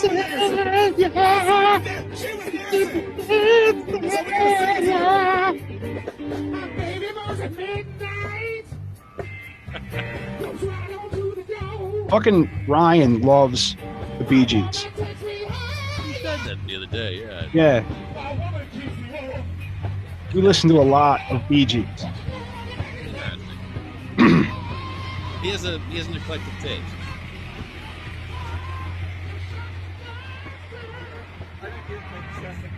Because yeah, he's good for that purpose. All right, so that was that one. Yeah. Let's go back here. Your attachment style, this person is not good for you. So this is something that I learned about men that has nothing to do with attachment. Men typically have this thing called singular focus versus women have a little bit more diffuse awareness. That's the multitasking. That's the ability to see all the things. She went on to describe in the video that her attachment style is activated if the guy is not texting her back or if he's not responding to her immediately. And that is what got me thinking. As someone who is a men's coach and has spoken with hundreds of men, sometimes when they are in the zone, when they are working, when they are doing tasks, having to respond to you back quickly, it can easily disrupt their flow, their train of thought. They get derailed and have to get back on the train that they were on. Can we normalize also that cell phones are a new invention and that we don't need to be in contact with each other 100% of the time? Wow, that's not a problem that I currently deal with.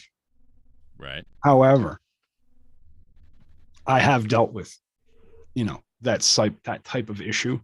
Right. You're with a person that doesn't text you, because that I don't text someone back right away, and that's a huge fucking problem. Right. And just having that explained by a woman, I thought that was wonderful. That was powerful. And the people who staff it are selfless crusaders for justice who are innocently trying to do what's best for you and me. I mean, come on. No. To the contrary, what this institution is a parasitic institution that lives off the labor of its subjects. That's what it is, and it engages in activities that would be considered the greatest moral enormities if engaged in by the citizens. But when they are engaged in by the ruling class, well, this is just a matter of public policy. We can expropriate you to whatever limit prudence will allow. We can kidnap you if the cause is just in our view and only we can decide whether it's just or not, throw you in cages for arbitrary reasons. Anybody else doing this, we would immediately see there's something wrong with it, but we've been taught that, well, these are special people. Moreover, the state is looking to protect itself more than it's looking to protect you. And if you doubt that, consider the severity with which it treats crimes against itself and compare that with the dispatch with which it goes after somebody who stole your $10. That makes sense to everybody? Makes perfect sense. Okay, good. We can keep going because that's just. Those are a lot of big words. It's all right, man. You know big words. People always tell you they went to Catholic school. I went to Catholic school, kindergarten through 12th grade. I identify with this. Man. Like, you'll be pulled out of class to go to the auditorium so they can show you a documentary about abortions. Literally. It's very anti-abortion, where there's just footage of abortions taking place. And they'll just show that to 14-year-olds. You'll have teachers who say slavery's okay because the Bible says it's okay. You'll have male teachers measure the girls' skirts to make sure they're the proper length while like holding the back of their leg a little too high up. There's this weird sense amongst the teachers and the administration that like since it's a Catholic school, like the students should behave better than like the public school students, but they're still just high schoolers. So yeah, they're bringing alcohol and prescription drugs on campus and getting caught, and everything just gets swept under the rug. Correction, they get swept under the rug if your family's rich. If you're poor, if you're there on a scholarship, your ass is out. I remember watching, I think it was called in religion class, the silent scream, where it was like the x-ray of an abortion being, or an ultrasound. Yeah. Abortion being performed. Yep. Right. And they suck it out with they cut it up and suck it out with a vacuum. Mm-hmm. Right. And Mike Rivera was in the back. My buddy Mike was in the back of the class, like right behind me. And I just hear, baby shake. He's like, it's like a baby milkshake. And I was like, Jesus fucking. I started laughing, as you would at baby shake. And then some girl in the front row got all pissed, like got all like upset and left. It was terrible. So then, of course, anytime Mike saw her,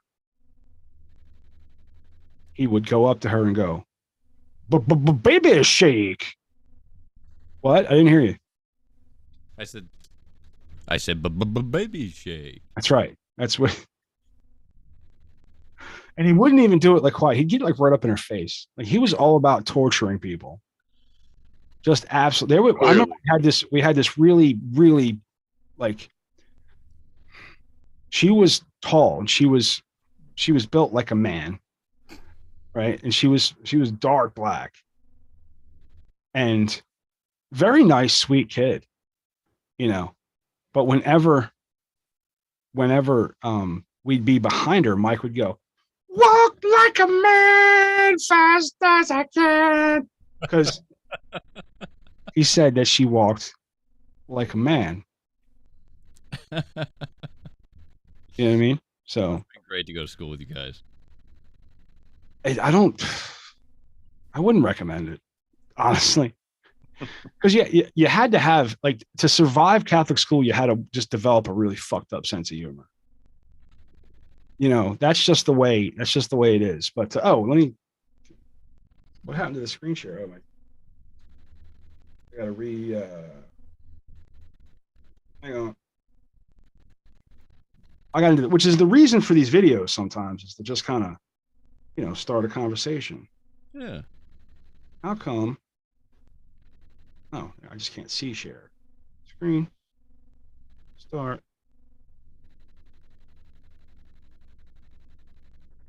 I think I saw that one.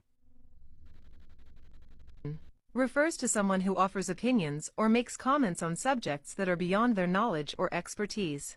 In other words, it describes a person who gives advice, criticism, or opinions on topics they have little or no actual understanding of. The term often carries a negative connotation, highlighting the tendency of some individuals to speak confidently about matters they are not qualified to discuss. I'm feeling attacked.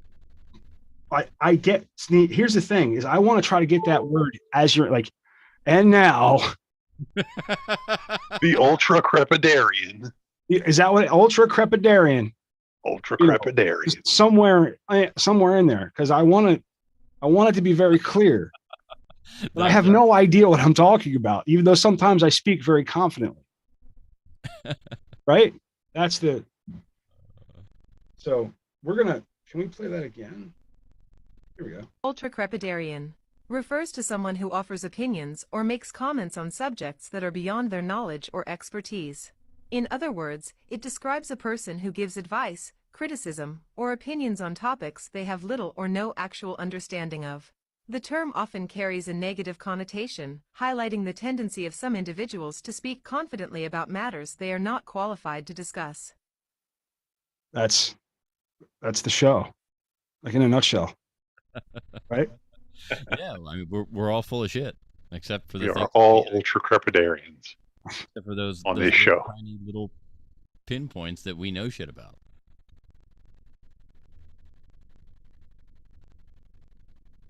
What happened to the audio? I left it off on purpose. I can get him around the beginning so that he can actually start it over. Right. Oh, gotcha. It just starts playing, but it's muted for some fucking reason. So when you try to go and turn there's a time between, and also it doesn't wait till you have it centered in the frame. It starts when it thinks that you've. Right. Well, it's because we're viewing. Social media apps will tell you that your network is unstable. I already know all my friends are mentally ill. That's why I picked them. I don't want to be friends with the plebes and normies. I want to be friends with the weirdos. Weirdos do goon shit. Weirdos throw the first punch. They do the opening volley. Weirdos give you good stories to tell later in life and something to repent for on Sunday. So to everyone out there, if you're unstable and your network is too, I salute you. Goon. Apparently I offended you with that one too. No, that one's not so bad. Goon shit. Goon shit. The first time I ever heard somebody say or do some goon shit or was Matty Boy, and he actually started. He had a rap group called the Goon Squad. How about it? And him and his one friend had a really good flow, but then it was like I don't know if you're familiar with D12. They had like the Bazaar of the group. Okay. Where his flows are just like, what the fuck is going on? I thought this was a little interesting. This out. Over 1,600 scientists signed no climate emergency declaration. The declaration dismisses the idea of a climate crisis and said that carbon dioxide is actually beneficial to Earth. There is no climate emergency, they said. Climate science should be less political, while climate policy should be more scientific. They went on to say the Little Ice Age only ended as recently as 1850, therefore it's no surprise that we're experiencing a period of warming. Glintel also dismissed the narrative of global warming being linked to increased natural disasters. There is no climate emergency, therefore there is no cause for panic or alarm, they said. And finally, they go on to say that this theory has been promoted and extended by misguided business marketing agents, politicians, journalists, government agencies, and environmentalists. In my opinion, there really is no climate crisis. But what do you all think? Well, nobody gives a fuck about your opinion, right? I mean, nobody cares about my opinion. Right. But my opinion, like, and it's not just, here's the problem. Like when you tell people in the 7th grade that, we're still coming out of the last ice age and the earth is going to get progressively warmer. And then it does. And people are screaming, oh my God, the earth is getting warmer. We have to, it's got to be us. You look at them and you go like, well, didn't you go to 7th grade fucking science class? Right. Like, did they stop teaching? And I think they did. They stopped teaching that. They don't teach that anymore. But the point was they knew the earth was warming up, like it's been warming up since the last ice age. Everything is to control you. Yep. If I haven't made that abundantly clear, we are being controlled. And why are we being controlled? Who the fuck knows? To see if they can control us. But it's happening. I'm trying to get you to organize your fucking trash. Fuck you. All right. Everything goes in one bag. I don't care. I don't care. All right. Let's see if we can get this. Mr. Rock Sound abusive to you? My friend's husband won't let her visit any friends or family. He has made her stop all contact with them unless it's by phone or computer. He reads and censors her comments on social media. He makes her feel like she's going crazy for thinking that he's controlling and that she's being ungrateful. After all, he's only doing this because of how much he cares for her. He doesn't want her going to the gym anymore, so she doesn't go. He doesn't want her to go to work anymore, so she doesn't go. He told her, you gotta rely on me for income. He doesn't let her go out anymore unless it's for necessities. And when she does, he makes sure that he has people in place to guilt trip her about it. He wants her to have a medical procedure done, and if she does it, she'll have more freedoms. And to top it all off, he's always telling her he's only doing this because he cares. Oh wait, did I say husband? I meant government. Here's the funny thing in society. You're all outraged if we do this to a spouse, but when the government does it, you're completely okay with it. Pull your head out of your ass. Guy was upset. Yeah. About that girl's husband, government. Was it just her government?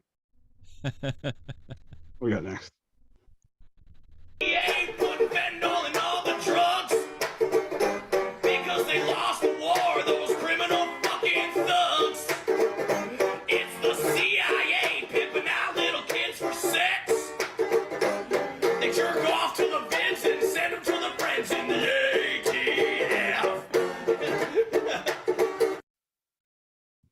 You guys want to hear that again?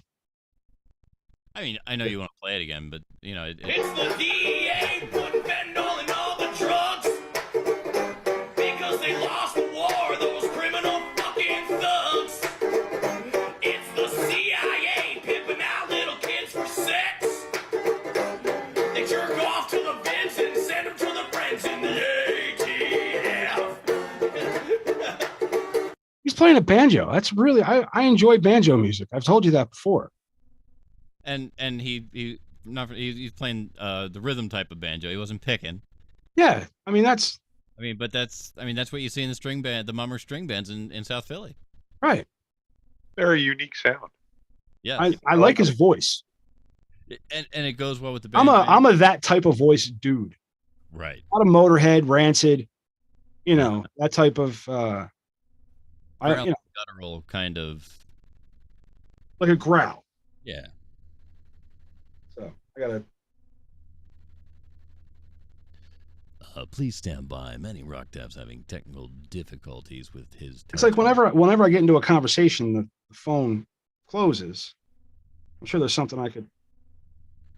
There's a setting for that. Yeah, I know. Thanks, Pete. Really appreciate it. You're welcome. Thanks a lot, Pete. My mom told me she was a virgin. I'm 19 years old. I do have a younger brother who's 21. And one day he came in my room and smelled the sound I was making in the basement. And my dad was yelling at my ankle, but he doesn't even know that I'm deaf from the waist down. And one night around 7:64, we was yelling at each other. We've been arguing for about 9 days a week, and he thinks I'm dirty because I wipe my ass before I take a shit. And my friend was going to tell me something, but I told him, hold that thought, and he grabbed my girlfriend. And that shit really made me feel bad because I just wanted to die, I pre-ordered death on Amazon, but it feels like it's taking a lifetime. And like one day in 9th grade when I lost my life, my friend found it but held it for 3 days. And honestly, I felt like he took my life for granted. Wow. Okay. Just so you know, that starts out like this. Here around October 32nd, my mom told me she was a virgin. I'm 19 years old. I do have a younger brother who's 21. And one day he came in my room and smelled the sound I was making. It's the I'm gonna have an deadpan aneurysm face. if I keep listening to that. It's the deadpan face that gets. There's no emotion in this. And one night around 7:64, we was yelling at each other. We've been arguing for about 9 days a week, and he thinks I'm dirty because I wipe my ass before I take a shit. And my friend was gonna tell me something, but I told him hold that thought, and he grabbed my girlfriend. And that shit really made me feel bad because I just wanted to die, I pre-ordered death on Amazon. It feels like it's taking a lifetime. And like one day in 9th grade when I lost my life, my friend found it but held it for 3 days. And honestly, I felt like he took my life for granted. Wow. It was on that was on October 32nd, just so everybody knows. It's a hell of a day.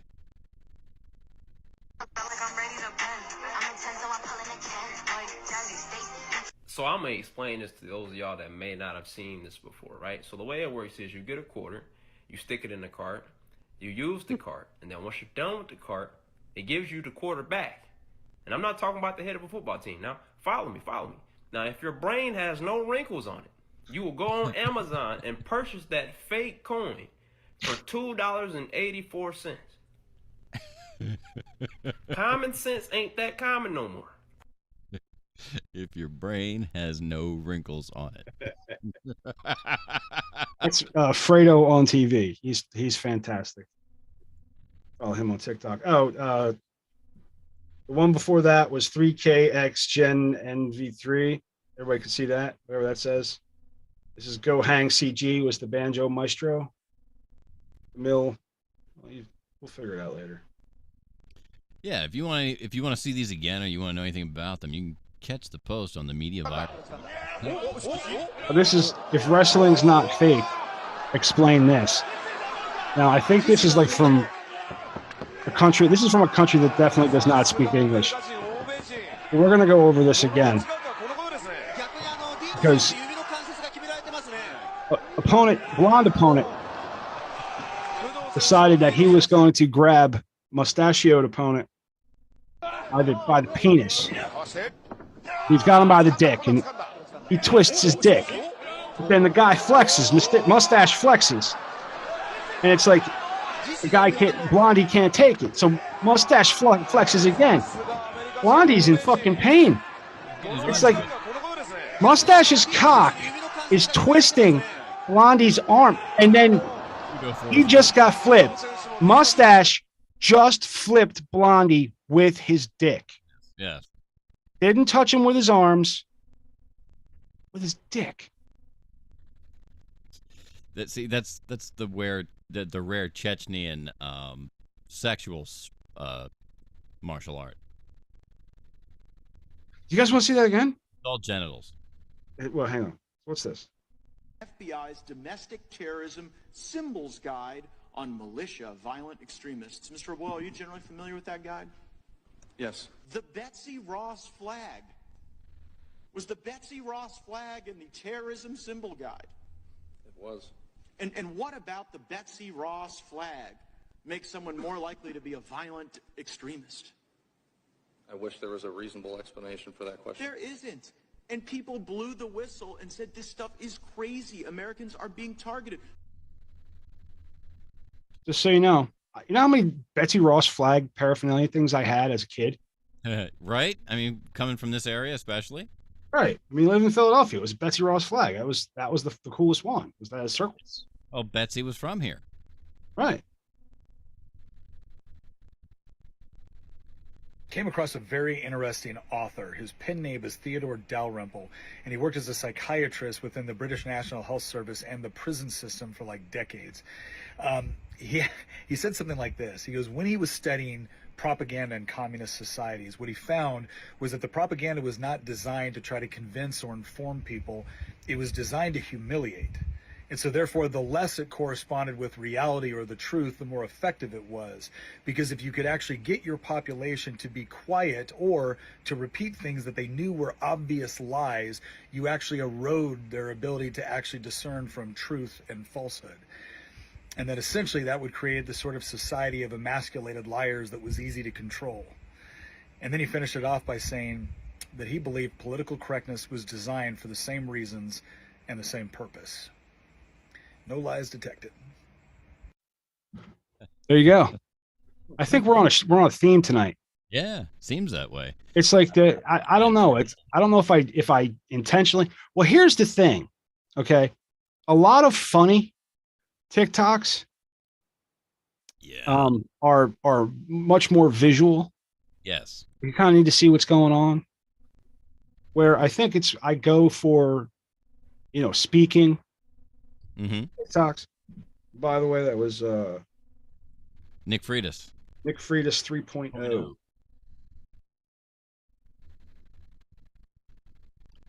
Is border with Guatemala. Yes. Okay? We don't let them in. So the same thing that America does to Mexico, we do to Guatemala. Okay? It just, the news is CNN, Fox, CNN, MSNBC, New York Post, they're never going to show you that. Just so you know, Mexico is extremely racist. So we have what are like Guatemalans, even to its own Mexicans. So you got to remember, Mexico was dominated by Spaniards. The only reason I look the way I look is because I'm 65% Spaniard. Yeah. Mexicans, like real Mexicans, or which is known as Mexica, not Mexico, Mexica, are 5'4", super dark with big noses and the heads pushed back. Aztecs and Mayans, like Indians. Like Indians. Yes. Well, we're natives, right? So we're blended. So the reality is, in Mexico, till this day, if you are not light complected, somewhat tall, you're frowned upon. To this day. That's true. I know this because I know a relatively tall, olive-skinned guy who is he looks very European. He's a Mexican. He's from Yucatan. He said he said especially in Yucatan it's that way because there's a lot of light-skinned European. There's a lot of straight up white people. Yeah. That are Mexican. Uh-huh. They're straight up light-skinned Spaniards, and I think people forget that. They came from Europe. Did it again. That's how that works. Yeah, you dropped it again. But yeah, I mean he's got light eyes and light skin, which kind of goes miles for him when he goes back to Yucatan for certain things. But on the other hand, he said it's kind of messed up to go to a club and have somebody tell you can't eat there because you're too dark tonight. Well, they just take the darkest ones and throw them out. Or they just won't let you in line. He's like the line outside of a club. There's a guy at the door. One of the things that he can not let you in by is if he thinks you're too dark.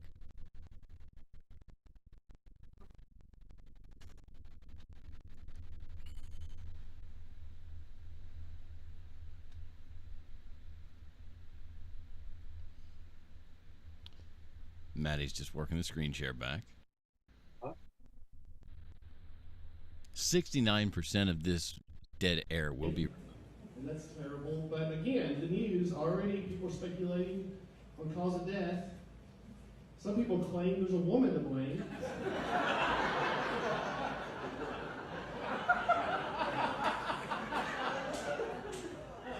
Now, obviously, I found that joke funny because I ripped it off. Imitation, the sincerest form of flattery. I feel like I made it better, you know. But I don't steal without acknowledging it. Brian Bates comic. Yeah, if you ever steal a joke from us, it's like the third time it's been stolen. Right. That's how you guarantee we're original. Oh. You talk about how China and Saudi Arabia just dumped like $110 billion worth of U.S. treasuries? No. New York City announces it is ready to track and limit meat consumption in the name of climate change. Brought to you by American Express. Negatory. You talked about how the state of Utah is conducting random mental screenings on citizens at their own cost, mind you, in order to ensure they are sane enough to keep their driver's license. You know what you can't do in Utah without a driver's license? Vote. Also, not what I'm referring to. You talking about the brand new video uploaded to my YouTube channel? Flooding in New Orleans? Russia hits Romania with drone strike? No, bro. Kylie Jenner and Timothée Chalamet made their first public appearance at a Beyonce concert. Don't you let her change you, Timmy. So that's news updates for real. And, you know, this is not a nightmare or some kind of movie. This is the real world. This is the world we live in. So. A passenger's horrific bowel movement forced a Delta flight from Atlanta to Barcelona to turn around. In a text message sent to air traffic control, the captain explained there was diarrhea all over the aircraft. Negative, it's just a biohazard issue. We've had a passenger who had diarrhea all the way through the airplane, so they wanted to come back to Atlanta. The passenger said it dribbled down the aisle, and after using vanilla-scented disinfectant, the plane smelt like vanilla poop. They agreed the pilots made the right decision and had to rip out the carpets once they landed. Had to rip out the carpets. Wow. That was we talked about that in the A block. That was terrible. How do you not talk about? You know, you got to bring it back. Right. They shit a whole airplane. Vanilla scented poop. You ever try to cover your shit? You cover your bowel scent with like some frou-frou scent, and then it just smells like that and shit. Right. Fucking worst. Oh, well, it smells like somebody shit a Christmas tree. Can't slow wildfire smoke. Why not? Smoke particles are too small. How big are they? 2,500 nanometers. How big is COVID? 20 to 500 nanometers. Trust the science! The hell? Right. COVID face masks can't slow wildfire smoke. Why not? Smoke particles are too small. How big are they? 2,500 nanometers. How big is COVID? 20 to 500 nanometers. Trust the science! The hell? Yeah. I'm sure there's other flaws in that. But Yeah, I mean, there's other things in smoke other than the particulate that's a problem. Recommend locking anything down. And the record will show, Neil, that we didn't recommend shutting everything down. I recommended to the president that we shut the country down.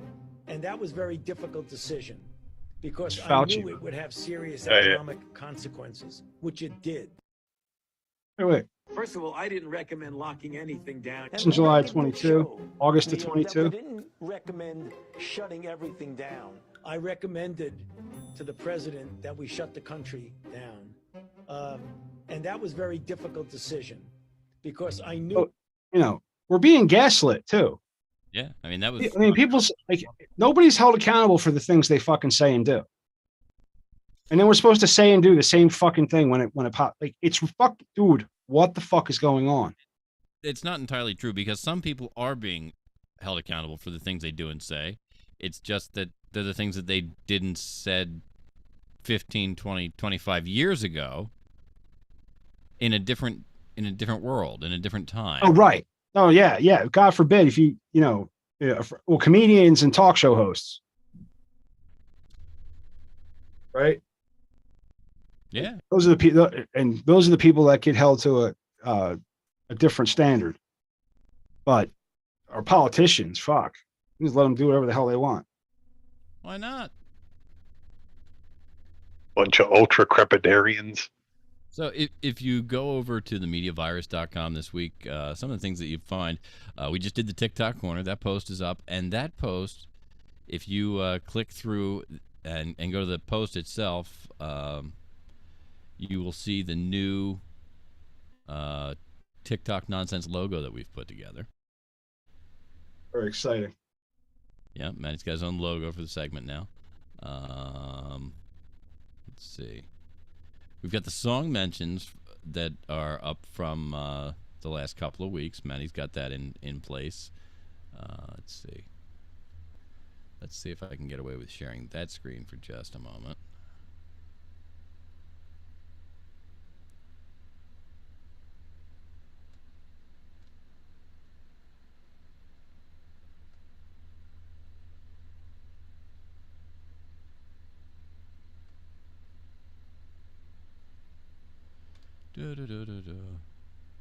Spotify's opening. Holy shit. Here we go. So we'll be able to take a look in just a moment as it loads up. I usually don't open this Spotify account, so it's taking a second.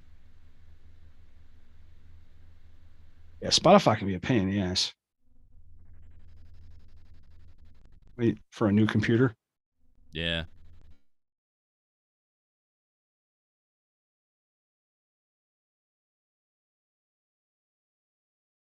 I don't hear anything. Did you guys shit out?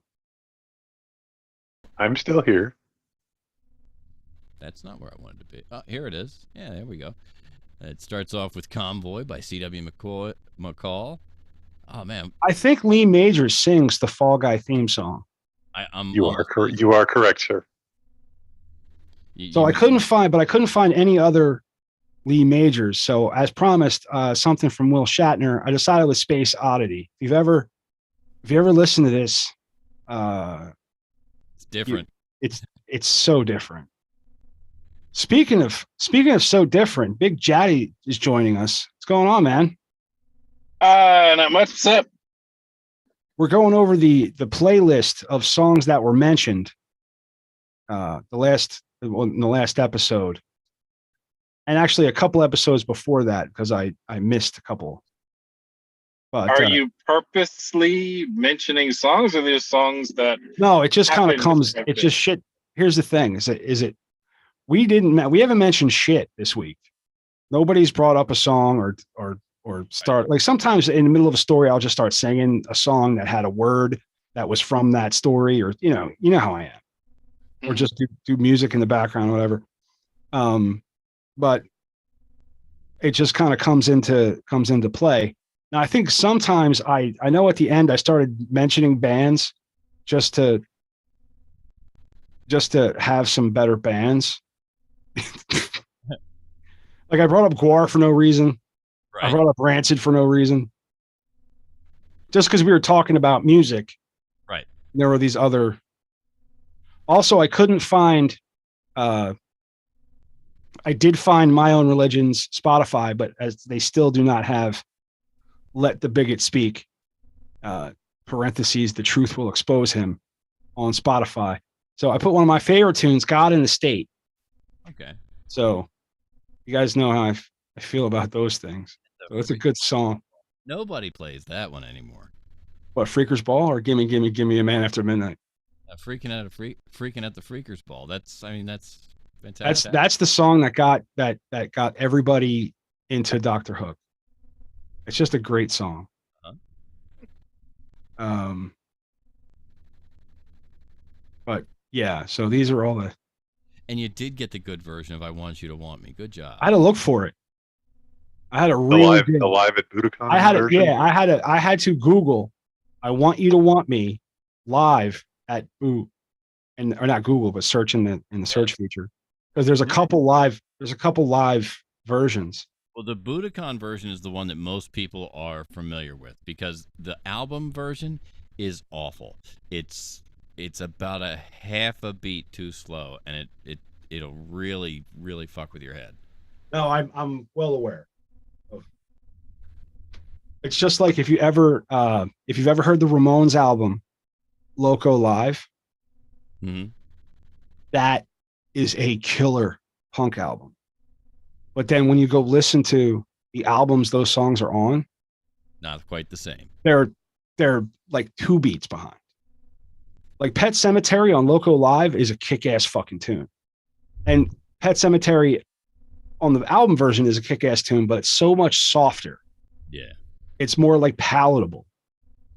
And I don't know if they slowed it down and smoothed it out to make it more palatable and then play it 100 miles an hour live. It's probably the other way around. That's probably where they were when it recorded, and then they realized doing it live a few times, hey, wait a minute. Well, you do. We literally played any band I was in, we played the songs way faster live. Yep. Because you're just full of adrenaline, and learning to slow down was one of the hardest things. Yeah. Like once you learn how to play, learning how to slow down is probably the next thing. But how you doing, Big Daddy? What news have you for us this week? Anything good to bring up? This week? No, actually. This is because of the Labor Day holiday. It's just kind of a bye week. You want to, Mike? Why don't you show Big Daddy the interview, 2-minute interview? Yes, video from the battle at St. Andrews. That's right. Are you still having problems sharing your screen? Is your computer all hot, or is that a bad idea? I think I can get through it. I mean, it's hot, but it's. You know what? He might prefer the other one just because there's a lot of big booty action in that. But play this one. There's good stuff in this one too. We're here with the creator of the event, the Battle of St. Andrews. Becky, what gave you the inspiration to come up with the Battle of St. Andrews? You know, Matt, thank you so much for asking, and thank you also for being here. But honestly, my inspiration was how much everything sucks. Okay. And I just wanted to create a day that didn't suck. Nina, a lot of people are saying you're the underdog in this event because of the fact that you're pregnant. How do you respond? That's crazy, because I'll take all of you out, every single one. We're here with the host of the event, Vince. And Vince, what the hell would make you go along with this shit? That's really hard to say. I obviously wasn't in my right mind when I agreed to it. Ryan, back. You played one of the best games of red light, green light I have ever seen in my life. What was your strategy going in, and what was your plan of attack? What do I do, like 1 point back? It was just... What's that? 1 point? Just keep standing there and all that. That was a good job. Yeah. And then move when they told you. Yes. Did a great fucking job, dude. Great job. Good effort. No, we thought we had that. We thought we had it. We thought we had it in the red light, green light. But it came down to a tie. Yeah. And Captain, we need 6 we had to go in. We had to go in and play rock paper scissors. Yeah. For the tiebreaker. What was your strategy going into rock paper scissors? You know, the only thing I don't understand, right? It's a mind game, right? When you play rock paper scissors, it's all a mind game. I had him in the first. In the second, he had me nervous, a little nervous. Third, he came back. I don't know, but you're going down, man. You're going down. Tough words. Tough words here at the Battle of St. Andrews. How do you feel about you just lost it for your team? What's going on in your head right now? I mean, it was a loss. All I can do is learn from my mistakes. Was it expected? It actually was quite expected. The player before me made that really risky move, knocking it down to one block, everything teetering. Open your eyes. I had to reevaluate my strategy, and that was the problem, is that there wasn't a viable option. Oh, okay. At that time, but we can learn from those mistakes. All right, that's enough. Pete from Team Orange, what are your feelings? Happy about the win? Nervous but excited? I did just tug a beer in practice. Belly's a little full. Kind of out of breath over the beer I just drank to prepare me for this one. Was not a good strategy, but here we go. A triumphant victory for you today, sir. We've dominated the flip. It was your flip cup. I mean, honestly, what do you have to say about your performance today? No, the fucking election was stolen first and foremost, all right? Let's get that out the way. Second of all, 3 years flip cup champ, stop playing with my name. Third of all, that's it. That's it. Yeah, I'll send you the other video because it's not real. That's amazing. It doesn't work for audio. It doesn't work for audio, but there's a video I wanted you to check out. We've already played it once, and again, it's not a good thing. So I will say that we didn't get much of it here, but I love Ricky Rockdeff as our person on the street. I do too, and she's really good at this type of shit. Yes. I pretty much just asked the same question over and over again. Like, what was your strategy going in?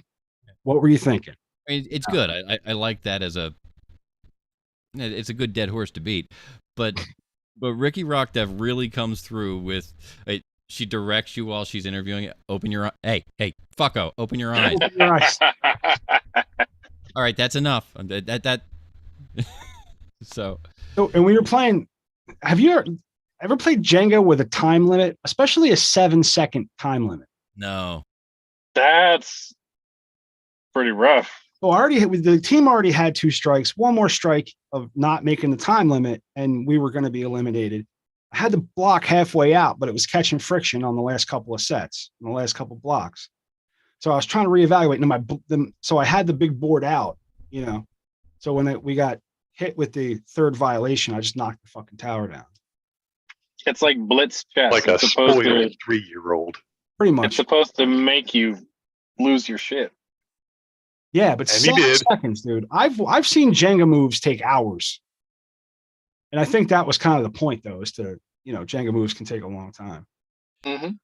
7 seconds moves it along. 7 seconds is... It adds a new element to the game. No, a lot of pressure. Definitely. It was... I don't even think Pete went to go. Did you get to go? I did. You did go? I did. And I removed a piece.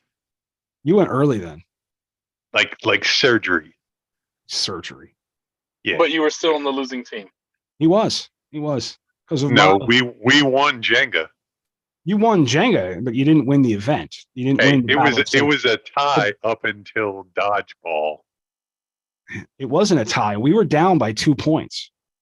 It was it was a tie when we got to dodgeball. It was a tie. Jeopardy, and everything brought it to a tie. Oh, the Jeopardy. Sudden death dodgeball sounds like fun. It was sudden. It was death exactly dodgeball. so. It was freeze dodgeball. Yeah, which was really weird. And there was way too many instructions for dodgeball. With a king or a queen, and then once the king or the queen got tagged, the game was over. Yeah, there were way too many directions. But it was so if you got tagged, you had to freeze until a teammate came up and tapped you on the shoulder. I've already been through this. But I was an outside. Nobody wanted to unfreeze me. Pete's I got team frozen. Yeah, Pete was frozen most of the match in one shot. Damn. Yeah. When I say that, Pete ran up, got froze. It was a conspiracy. Never moved again. Ridiculous. That's how a lot of his team. That was his problem. Is I came out of my slot because I was playing defense because we had Ryan being the king, so we stuck him in the corner and we had 2 defenders that way. And my theory, because we weren't using real dodgeballs, we were using like those played supermarket balls. They don't fly so good, right? You can't really throw them that hard. So my theory was I was never letting go of the ball. I was just going to tag people with the ball as freeze, right? But then I saw my opening, I went for it, and it was me. I won the whole fucking thing. Nice. That's right. A come from behind victory. If it's one thing we can count on, it's for you to come from behind. Thank you. Thank you so much, Big Daddy. I was hoping you wouldn't be able to work a dirty joke in somewhere. Nope. Try again next week. What else we got? What's on through everything? I did want to ask Big Daddy, as a medical professional, are you hearing any intelligence on COVID that anybody should be aware of? I've heard some things. I am hearing rumor that there is a new variant going around, but what I have noticed is just that I won't necessarily say it's a new variant. What I will say is that I have more patients with COVID that are getting it from the outside. Yeah. I kind of expected it with the flu season starting up. Sure. So I don't know. And that there's an election coming up. Well, I don't know, and I don't know I don't know which one has more to do with it. But every flu season, there's the possibility of COVID coming back around. So and now they're talking about the possibility of making everyone get re-vaccinated. Right. Yeah. Now, I've heard chatter on the internet that if you get the new shot, if you've had the old shot, you will definitely get COVID. That's what I've heard. Like if you've been vaccinated before and you get this new vaccine, I'm not in any danger. you're going to definitely get sick, really sick. Well, here's the thing: is when the way that flu shots work. I don't know if any of you were aware of this, but so flu shots used to be, there were 7 main variations of a flu shot, and each year they would essentially guess which flu was going to go around this year, and they picked the flu shot that corresponds with the strain that they think is going to go around this year. So basically it's, hey, we think flu number 7 is going to make the rounds this year. Let's give them flu shot number 7. And so now, each year, I'm a novice. Why don't you just hand them all 7 out? Well, because there are multiple strains and you don't know which one is actually going to make the rounds. So sometimes they guess correctly and other times they do not. So why don't they just like give all 7 shots every year? Because that's actually a lot on the body to develop. Because that would probably kill you. Separate immunities. Right. It's a lot of strain on the body to try to develop an immunity against 7 different things at the same time, and some of those are going to conflict with each other, and some of them are live viruses. And if you then put too many immunities in at the same time, you could end up being immune to vaccines. And so that's how you end up becoming vanco resistant, by having too much exposure to something that is made to be good can be bad. So I think there's a certain amount of guesswork going with COVID. I think that's bullshit. I think everybody knows that too much of a good thing is fucking awesome because you got so much of it. Like pussy, just got too much of it. If you got too much, who complains about too much pussy? Jerk offs.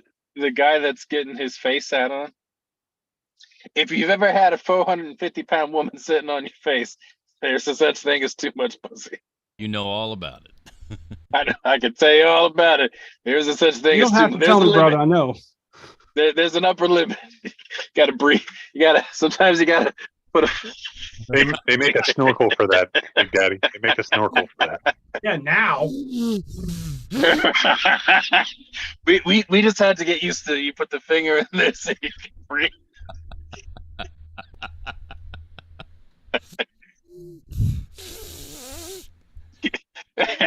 Because Big Daddy ain't gonna tap out, but I'll put a finger in there so I can take a breath in there. All right then. The cool rush of breathable air is very exciting to Big Daddy. That was Big Daddy's version of autoerotic asphyxiation. It probably is. I got stories. I got stories. Just as he thought he was going to lose consciousness, a cool rush of fresh air came along, running from the end of his index finger all the way back to his hand and into his mouth. He breathed deep. And color started to come back into his vision. He could see light again. You should do the narration for pornos. If you are visually impaired, there is a narrated version. I know. That's why I said that he should. Mm-hmm. And now she's reaching into his pants. And now she's reaching into his pants and taking out his big dong. Same thing where there is a closed captioning. Yes. Which always makes me laugh because that always shows up across the stuff that you want to see. Yes. She showed him her titties. Well, I can't see them. All right. What? I just had an idea. Okay. We're gonna do a podcast. All right. All right. We're gonna do color commentary for pornos. But we're not gonna record the video. It's just the audio. The pizza man enters the room. That pizza man's got good form. He presents a pizza, but he has got a hole in the box. Just kind of like a Domino's pizza man. This doesn't look like a quality pizza to me, Bob. Yeah, Maddie, I'm over here. I've got the couch view, and I'm wondering, why does this person with titties also have a dick? Well, it looks like the pizza man's got the old cock in the box trick going on. He's he did there he goes asking about pepperoni. And no, she goes right to town on him. Holy shit! She didn't waste a minute sucking that sauce off his dick. She is a trooper. That must be Rouse. What do you think? Sounds like a fun idea. I like it. You guys want to get together and watch pornos on the internet together? I would love to hear the explanation. It's a bit, sweetie. I swear. It's a bit. It's funny. Trust me. What do you guys do tonight? We sat around and watched porn. Got together. We watch pornos on Zoom together. You know, we talk. It's okay. We just talked about them. We didn't jerk off in the same room. I swear it's a bit. It's all. Nobody saw me jerking off. It's fine. It was a screen share. That's funny. You can't even see my dick when they put my little picture up in the corner. You can't see my dick when I'm full screen. It's all right, sweetie. We blurred out everyone's dicks. It's all right. Yeah, it's not gay because we blurred out everyone's dick. It only took like 2 pixels. Yeah. You know who produces all the video for the show, right?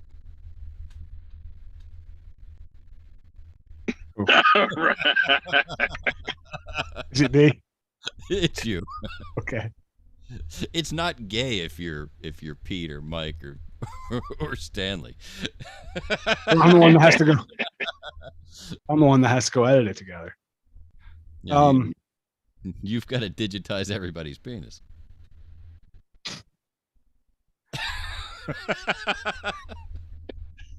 I figure if I could do that, I could probably just draw a banana on it too.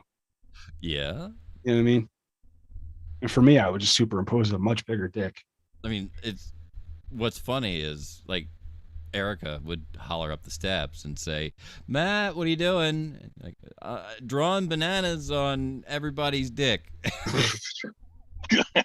All right, sweetie, have a good time. That wouldn't even be something strange for your house, I'm pretty sure. Exactly. Okay. I would probably say something like, I gotta fucking blur out everybody's dick. Like, Like, all right, hurry up. Just hurry up. Okay, dinner in 10. Pretty much. There would be no follow-up questions whatsoever, which I love. But also, she doesn't listen. But I don't care. But then, like, over dinner, it's like, so whose penis are you working on?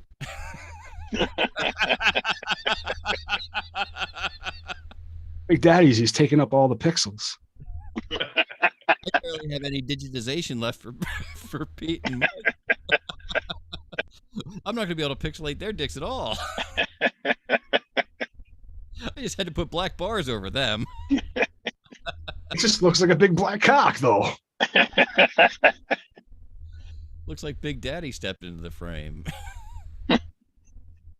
You know what I thought would be fun? Sure. I'm afraid to ask at this point in the conversation, but sure, whatever. If you got a like those two green suits, like you have the hood, yeah, like the whole suit, right? And like you just took your dick out. you just cut like around the woman's mouth and vagina, and the man's dick, right? So you could have this phantom cock going into a phantom pussy, and you could put that anywhere you wanted to.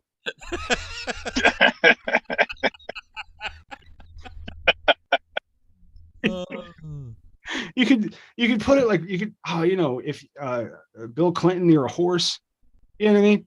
Whatever. Just you could superimpose it into anything you wanted to. I just think that would be a lot of fun. No? Yeah, a lot like that.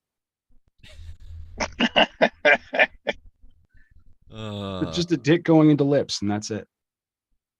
Doesn't matter what kind of lips. You know what I mean? Yeah. I think you're onto something. I'm just saying. You know. I'm not volunteering to try it out, though. You don't want to be in a green screen porno? I got enough issues. That is not one that I need. We're going to cover your head, too. It's just going to be your dick. You know what this means. Imagine getting called into HR for that one.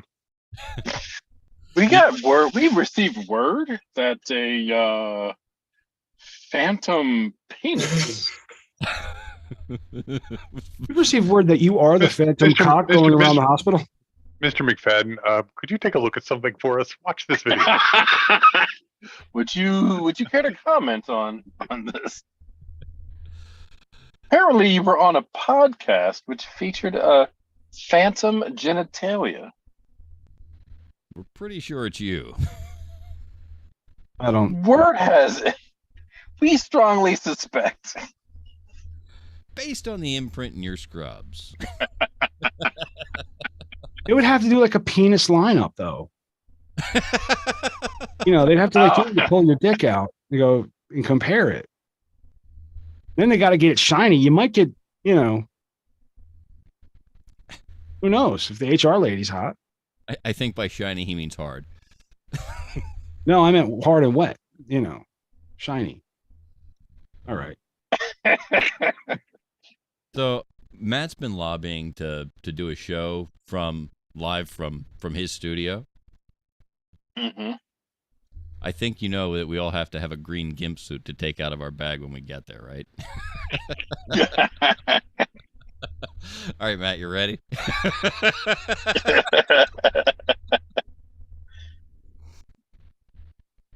Why do I tell you people things?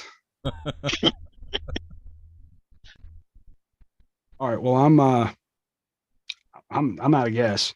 Yeah, 4 o'clock's coming early. Let's close it down. All right, ladies and gentlemen, on behalf of Big Daddy, Grease Monkey Pete, and our fearless leader, Matty Rocktuff, I am Professor Mike LaTorres, coming from to you live, high atop Uncle Butch Studios. This has been episode 148 of the Media Virus Podcast. We're always glad that you join us. You can reach us at 1646-VIRUS-01. That's 1646-VIRUS-01. Get you on the show, whether you leave us a message or you catch us live, we'll get you on our air. Ladies and gentlemen, join us again next week, Wednesday, for the live stream on YouTube. And as usual, Friday, Saturday, and Sunday drops for the audio versions over on Spotify or wherever you get your favorite podcasts. We'll be back again next week. Peace.